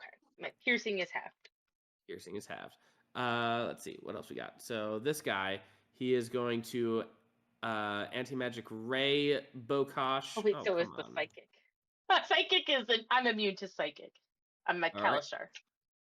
20 something to hit. 49. This is going to be probably necrotic damage to Bokosh. Okay, that's also halved. All right, cool. Let's see. I'm gonna shoot Rot, Spider, Diav, Mwad, Kalor. So that is 20 to Rot, 20 to Kalor, or Diav, etc., etc. I think they all hit because the highest is Mwad with a 28. No, I have a 30, dog. So you have a 30? Yes, sir. Spider, what's your AC? which one hit me? Well, which one's your AC? Or what's your AC? Oh, which one hit me? I will tell you after you tell me. 24. And you better not make it you better not just be picky and choosy. The 28 hit me. Yeah, I was just going around, so you were probably the 23. So yeah, you don't take this damage. Don't worry about it. Okay. Everyone take 44 except for Bokosh and Spider. So Rot, Diav, Mwad, and Kalor take 44 necrotic damage. Do your halving if you need to have it. No, it does not hit me. It doesn't. Oh yeah, you're right. Sorry. Which one hit Rot? She also has a 24. Diav, Rot. She's fine then. She's fine. In that case, Rot is going to be targeted by 4. 1, 2, 3, 4. And then you are going to be targeted by 4. So 3 of them are going to hit Rot. I'm not rolling all 3. Rot, you're going to take this 3 times. Dead. 55 times 3. Dead. All right, this is going to go to Mwad. So 2 of them. Nope, 1 of them hit. Only 1. Yeah, what's the damage? The damage is 50. Damage type. Oh, necrotic. Oh. Okay. All right. Does that do anything to you? Yeah, it does. Full damage. Oh, okay. Morgan, this is going to be 20 is lair action. Don't forget about those 32 temporary hit points, everybody, that would have been eaten by that hit if you haven't used them. Very true. Okay, here we go. I always forget that I have 10 HP. Morgan is going to send a wave of energy throughout the entire chamber, and you feel this like wave hit you all. Make a Constitution saving throw, please, everyone. If anyone has a magical effect currently active that is 9th level or lower, let me know. Is this a magical effect? It's a nullifying wave. It is a magical effect, yes. So you might have advantage on it. I do have advantage, and everybody else has +9. The DC is 20 feet. What about feet? What was it? About feet? Not feet. What about invocation? Keep it offline, Mom. Invocations are feats. Does that count? What does it do? Armor. Is it a mage armor thing? No. Then it's like a natural ability thing, right? Yeah, invocation is warlock ability. Yeah, as long as it's not like you can cast mage armor at will, like that is an effect. So that would be nullified. But would the umbral form be that? Is it a spell? It's not a spell. Then no, you're fine. Okay. Also, you guys got a +9, so you should. I think you saved anyway. Yeah, the DC is 28. All right, cool. I don't think that did anything. Cool. Morgan's turn. So Morgan is going to look at you all and just say, "You're too late.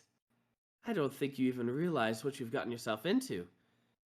But what has already begun is set in motion." In motion. I'm gonna put your soul into my goddamn boots. Fuck you, Nazim. Sorry. Sorry, Skyrim flashbacks. Sorry. Fuck Sorry, you, sorry. Nazim. Does this look like she's completing a ritual or casting a spell? Completing a ritual. Okay. And what is she going to do? She is going to... it looks like she is carrying a...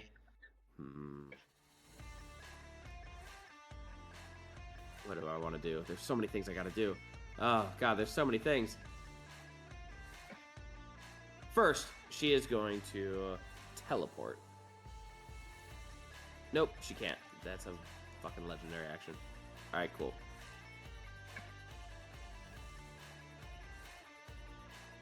Oh, that's boring. Alright, cool. She is going to... she can get super close, but not close enough. Cool. She's going to rush and dash over to you all, but she's not close enough yet to really do anything. But that was a dash, and that is her turn. It is now the Acolyte's turn. We got lots of Acolytes, and I'm going to rule swarm rules for this.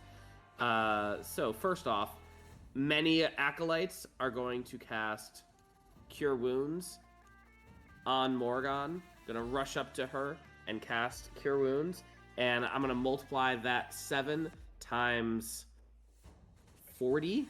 How many can get to her in their turn? That's why I thought about 40. Yeah, I'm guessing. I have no idea. I truly don't. And I think there's their base speed. Do they have a 60-foot base speed? Yeah, it's 30. So we'll say like this row. How many are this? 1, 2, 3, 4, 5, 6, 7, 8, 9, 10, 11, 12, 13, 14, 15. We'll say 15. So what's 7 times 15? I was going to say, that's a big drop from 40. 120? 120. 105. Perfect. Oh, yeah. 105. 105. Cool. Cure Wounds, 105. The rest are going to do... Something stupid, I hope.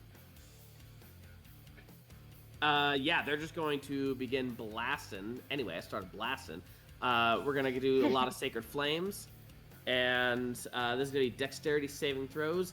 I'm going to need a general Dexterity saving throw from all of you. So just give me a general Dexterity saving throw from all of you. You're shitting me. I have advantage, so 22 plus 9, 31. All right. Diav is just dancing around all these Sacred Flames. Muad'Dib and Kaelor are not having a good time. Oh, Jesus. Okay, well, I wanted to do the Indomitable, so I'll take that 25. Okay, that's fine.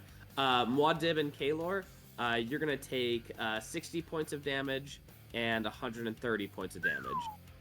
Multiplying that times 10. Say again? Is Sacred Flame fire or radiant? I can never Radiant. remember. Radiant. It is radiant. Oh, this is So 60 plus 130. No. Muad'Dib, you're taking 60.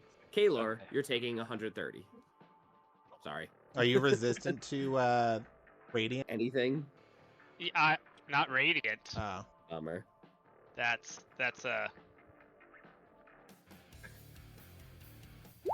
All god right. thing, yeah. Morgan also has Bless on her now. And a few of you are going to get some nullifying bolts. So we're going to do Diav and Bokosh and Spider. Make dexterity saves. Diav, Bokosh, Spider. Diav, you are just dancing. You're fine. Bokosh, you're fine. Spider. They're actually about to hit me, and then they just, like, bounce off an invisible wall of force around. Well, wait a second. What you waiting for? 5 minus 38. Taylor's trying to see if he's down or not. So, hey, if I can beat a 27, I have 1 HP. Oh my god. Do it. Alright. No. Well, Well, technically that's plus 9. Because it's a charisma save. It is True. a save. You saved. You have 1 hit point. Congrats.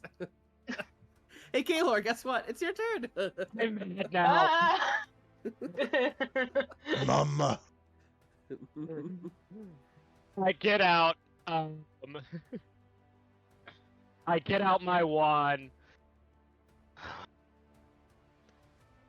Time to dim the lights, and boom, we're doing it. We got the whoa, where is it? There it go. We got the 120-foot radius darkness of ultra darkness. So that's all the way 150, 160? 120-foot radius. So 20. that's like, there you go. We'll do that. all right. And then the super mega sphere of ultimate destruction appears, and it's going to go burr. So it's going to ram through here. So that's 50, but then it's half speed moving through them. So let's just make that simple and call it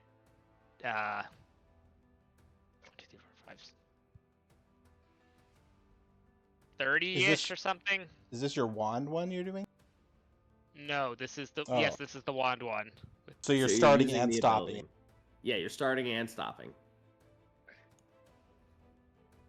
Starting at what do you because whenever I do the yeah, that is whenever I stop it. Right. Okay. In that case, Which you're more than welcome, just to let you know. But if you do it, then the shadow's gone. yeah, I think healing up would be the wiser move in this case. So Yeah, that 10 hit points is nice. and wait, 10 hit points. I thought it was temp. It's not a heal. Do I have 10 hit points? I don't remember there even being 10 hit points.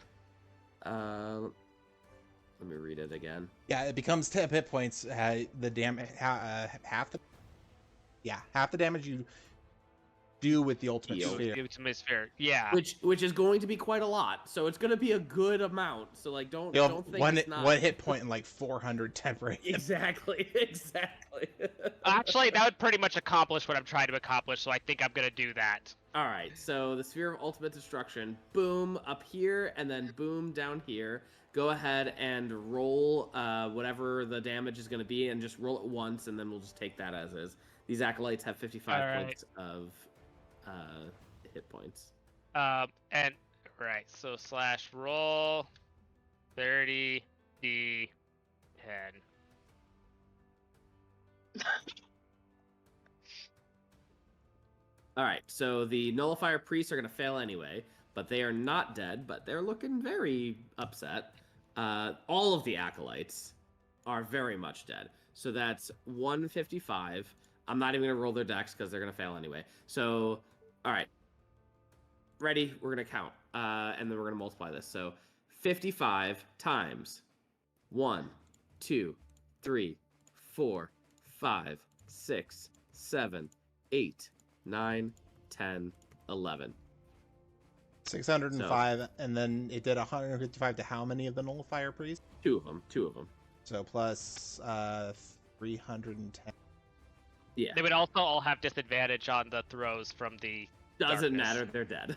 Yeah. Don't even So worry. you have 457 temporary hit points. That's hilarious. I have 1 HP and 457 temporary hit points. Fucking funny. Just a walking ultimate. corpse. The ultimate bandy. I mean, he has He's been not already.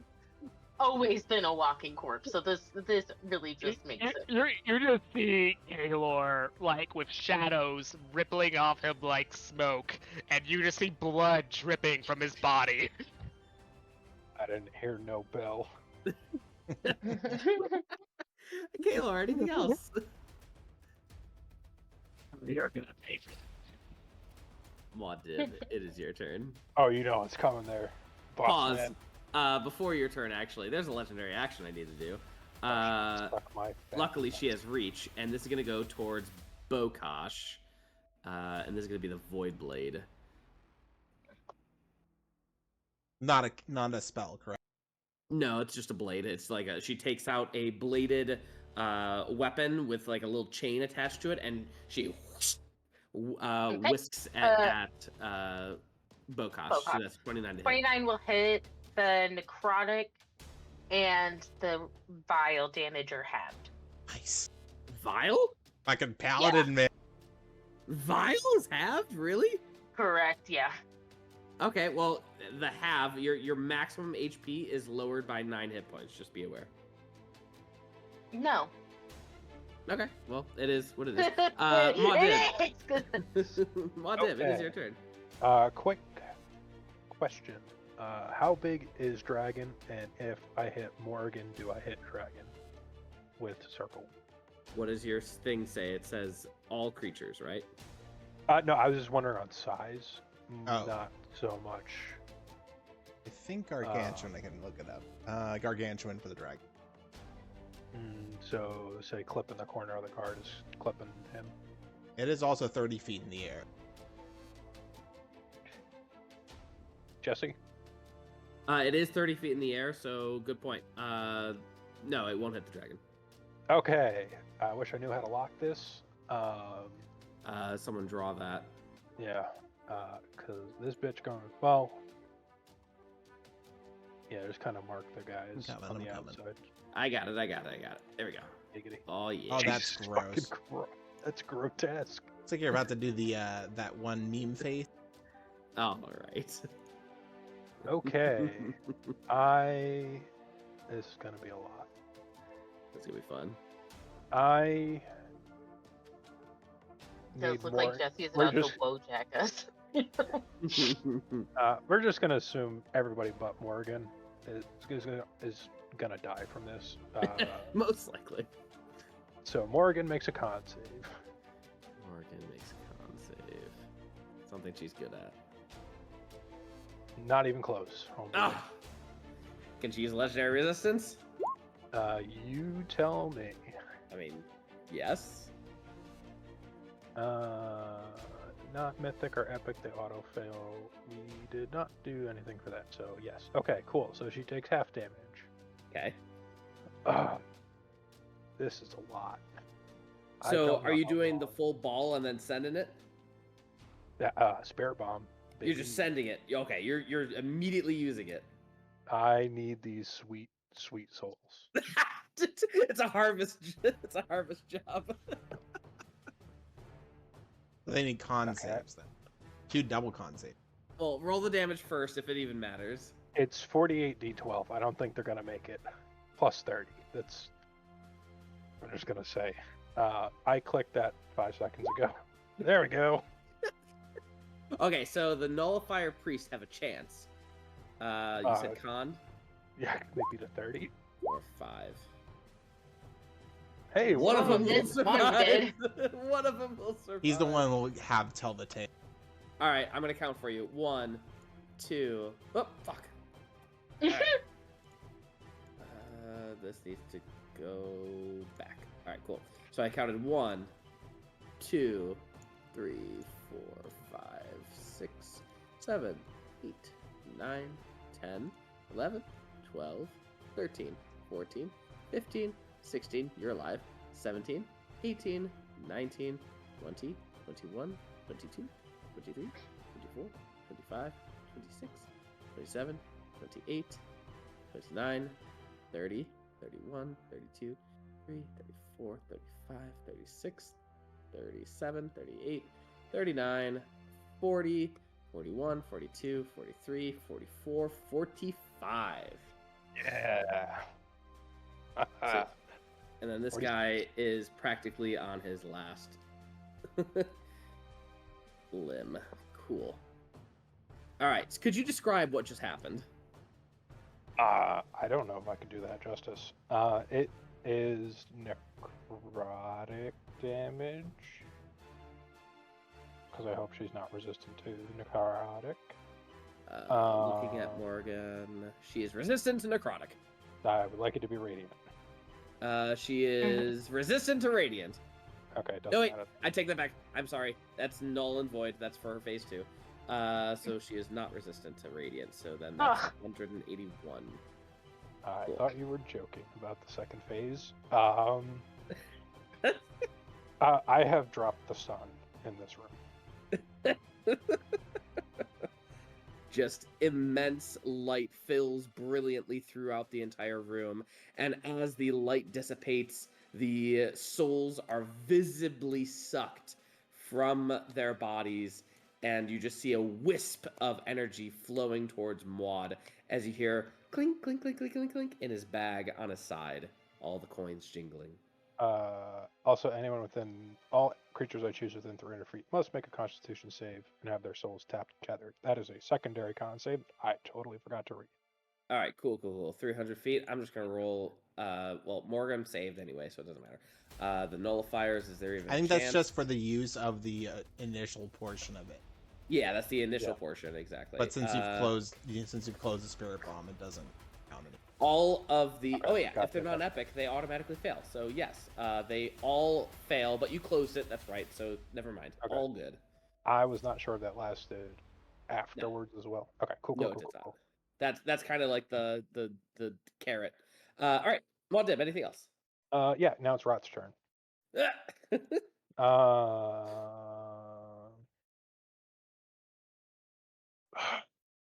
I know she has legendary actions, but I really want to do it again. It would be really fucking funny. I need her to make an intelligence save. Oh my god. Hey, I actually made an intelligence character. Yes! The damage is auto damage. Resistant to psychic, so halved. Yeah. -8. Beautiful. Anything else? I was hoping to get a set. Wait, is Rot dead? I thought Rot was dead. Oh, that's right. Never mind. Yep, that's Never mind. All right, cool. Bokash. Bokash is gonna just turn his head to Morgan and say, "Hey, heads or tails?" Oh boy. And then just flip the coin up into the air as it just starts spinning faster and faster, slicing a hole through time and space, and the beloved Baranti steps out.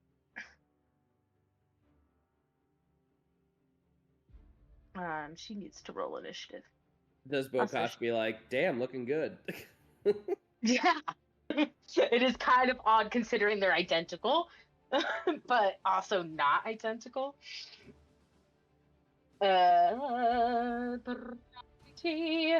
You best roll in your own initiative.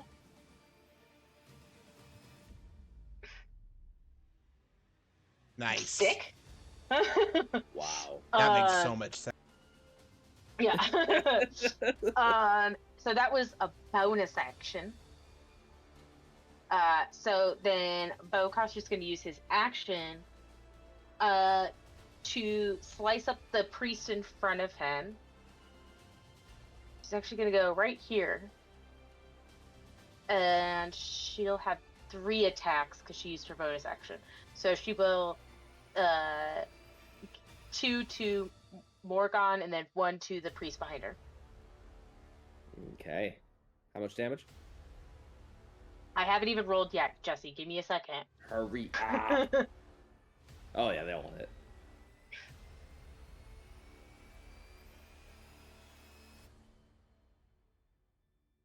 Jesus. Oh, I didn't add my thing. Okay, I'll tell you. I'll tell you in a second. All right. Well, while you're doing that, Bronte. Does she not get to go? It's Bronte's turn. Well, you had her at 1 as well. Yeah, don't worry about that. That's for phase 2. Ah. Okay. If he keeps saying fucking phase 2. Okay, sorry, real fast. It's going to be 41 to the priest.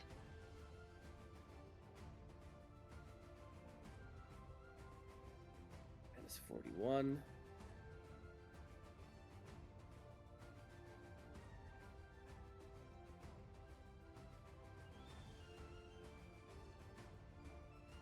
And then 96 to Morgan. 96.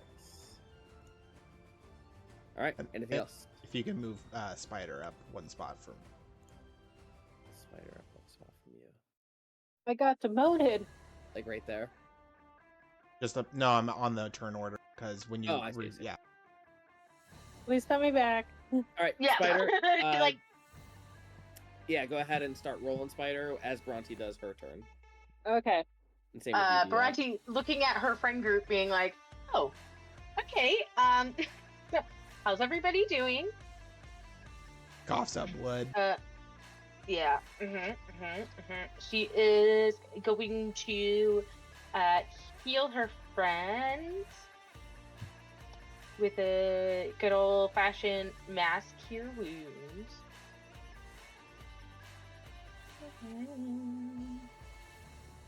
Jesse, what's the AC of this funky lady again? 24. So that is 66 for the group. Oh, plus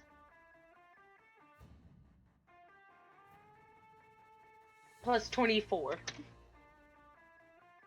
So 90 points. Everybody heals. Correct. How does Kaylor feel about that? At least you're not 1 HP anymore, buddy. Hey, I feel amazing. Anything else, Bronte? I think that's gonna be good. Oh no, that's what our girl does. Sorry, I had to heal her back up. All right, Spider. I will get you the calculations in a moment. Okay. Sorry. No worries. Dia. It's a lot. Disco man. Okay. First and foremost, Archimedes is gonna fly over here and use his breath weapon.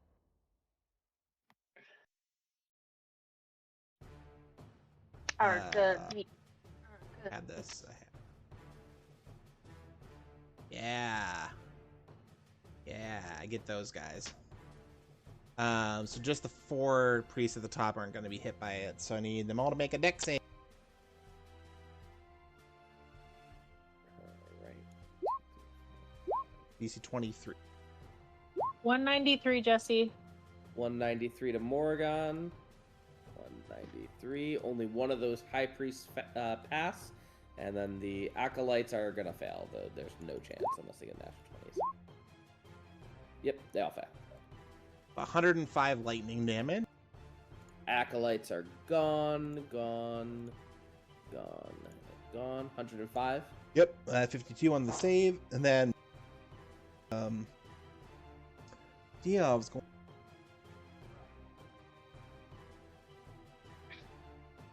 You guys want to know something that I never thought about? Because I'm not sure what would happen. Because obviously I'm playing a creature that doesn't really exist in D&D. What happens if Bokosh dies? Like this right now is wild. I Like if guess- Bokosh dies, is Baranti then free of his spirit, or do they both die? I guess we'll find out. I was looking at both of them. I was like, oh. So I'm going to hurl 2 5th level fireballs. Boom here. And one right here.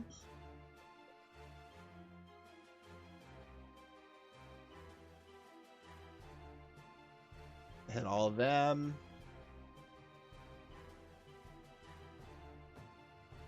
Sorry, let me just see where I can actually.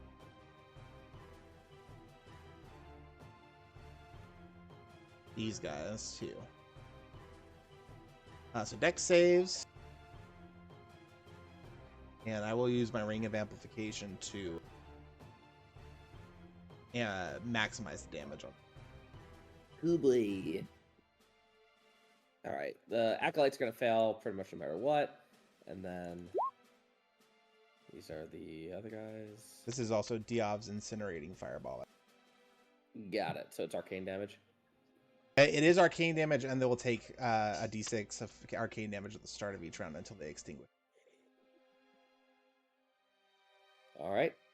So that is 60 arcane damage. gone. These guys are gone. These guys are pretty much gone. 60, you said.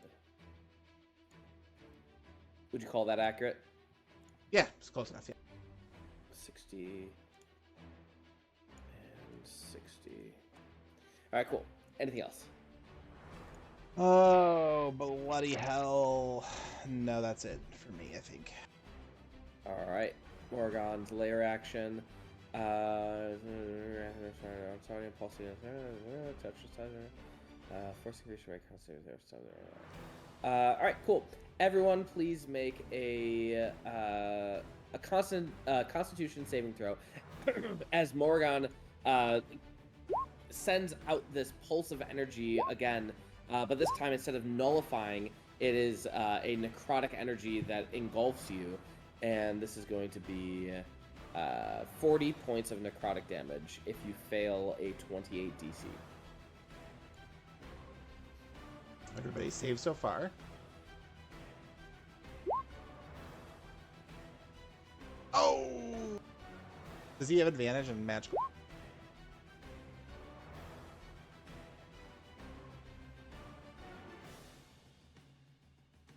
All right, so Bokash is going to take 40 necrotic, but I think that's already cut in half or something, right?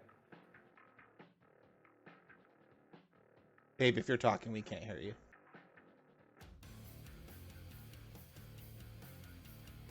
So sorry about that. I totally forgot I muted my phone. Bunch of noobs on this mic tonight. Hey, do me a solid and shush it. All right. Yes, I took half damage. Bokash took half. All right, you all know what to do. 40 points of necrotic damage if you've failed, 20 if you saved, and then do your halvesies if you need to. Nullifier priests. All right, so we got some priests, and they're going to charge 5, 10, 15, 20, 25, 30. 5, 10, 15, 20, 25, 30. 5, 10, 15, 20, 25, 30. 5, 10, 15, 20, 25, 30. 5, 10, 15, 20, 25, 30. And I'm just going to do all these bad boys at once. 5, 10, not even moving. 5, 10, 15, they're going to move over here a little bit. And all of these priests are going to aim at that fucking dragon because there's a fucking dragon. So these nullifier priests are going to anti-magic ray. 1, 2, 3, 4, 5. Oh, god damn it. All right, cool. 1, 2, 3, 4, 5, 6, 7, 8, 9, 10, 11, 12, 13, 14. What's the dragon's AC? 22, so the 1, 2, 3, 4 of those don't. How many did I do? 1, 2, 3, 4, 5, 6, 7, 8, 9, 10, 11, 12, 13, 14, 10. Perfect. Multiply this times 10 to the dragon. So 190 to the dragon. All right. You got it. And then Baranti, this is coming to you. Ah, damn it. 33 to hit Baranti. And if you're talking we don't hear you, make a wisdom saving throw, DC 23. I wasn't even supposed to be muted at. Hold on, sorry. Wisdom saving throw.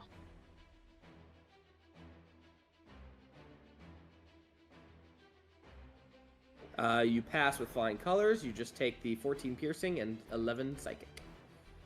Excuse me. Nice. Just the 14.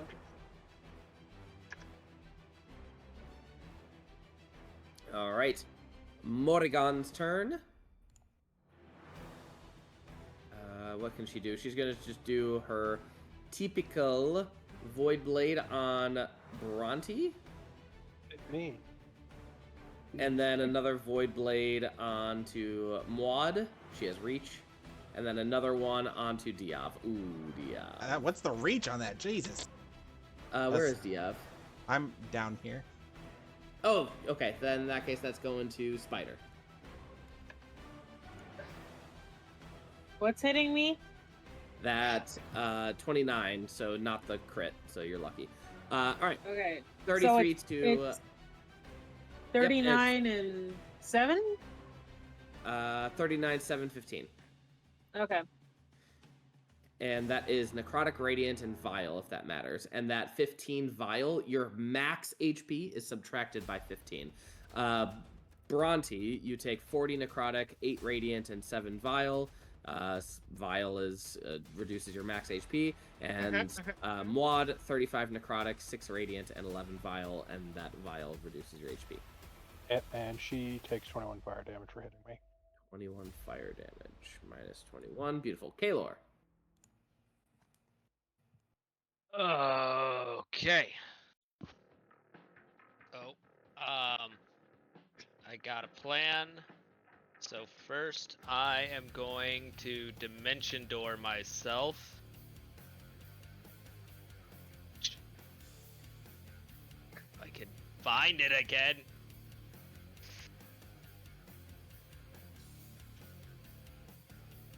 Why is it not showing up? There we go. All right.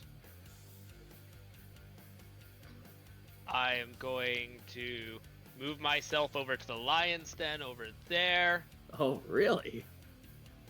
Aren't you still wielding the Sphere of Ultimate Destruction? I thought that went away after the...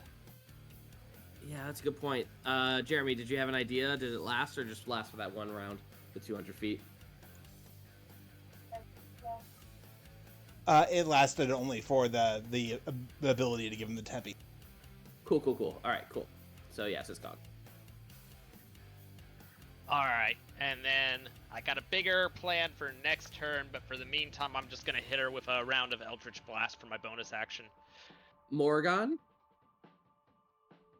Yes. Okay, go for it.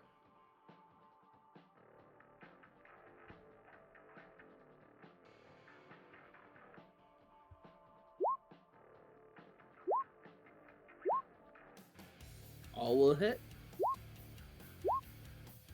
And Muad'Dib, start rolling. And Kaylor, let me know what the total is.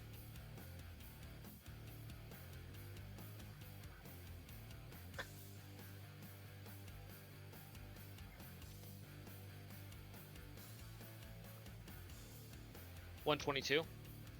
122. Beautiful. And Wad. Okay, I need Morrigan, this guy, the guy under the dragon, this guy, Giggity. this guy, this guy, this guy, and this guy to make intelligence saving throws. Okay, Morgan for first. 32. Half damage. And I'm not gonna roll for the acolytes. They're all of them fail. All fail and stunned if they survive. All right, minus 54.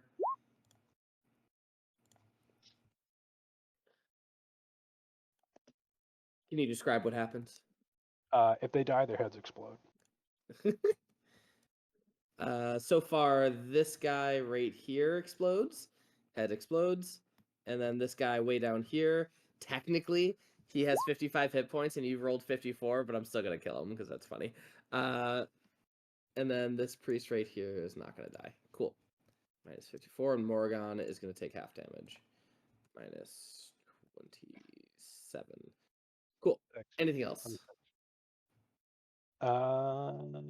No, because Rot is dead. And I'm All right. Bokash. As you can see, I am rolling. Is she considered undead by any chance? Nope, not yet. All right, cool. Sorry, I didn't realize she was in my radius. She also takes 38 fire damage. 38 fire. Sorry.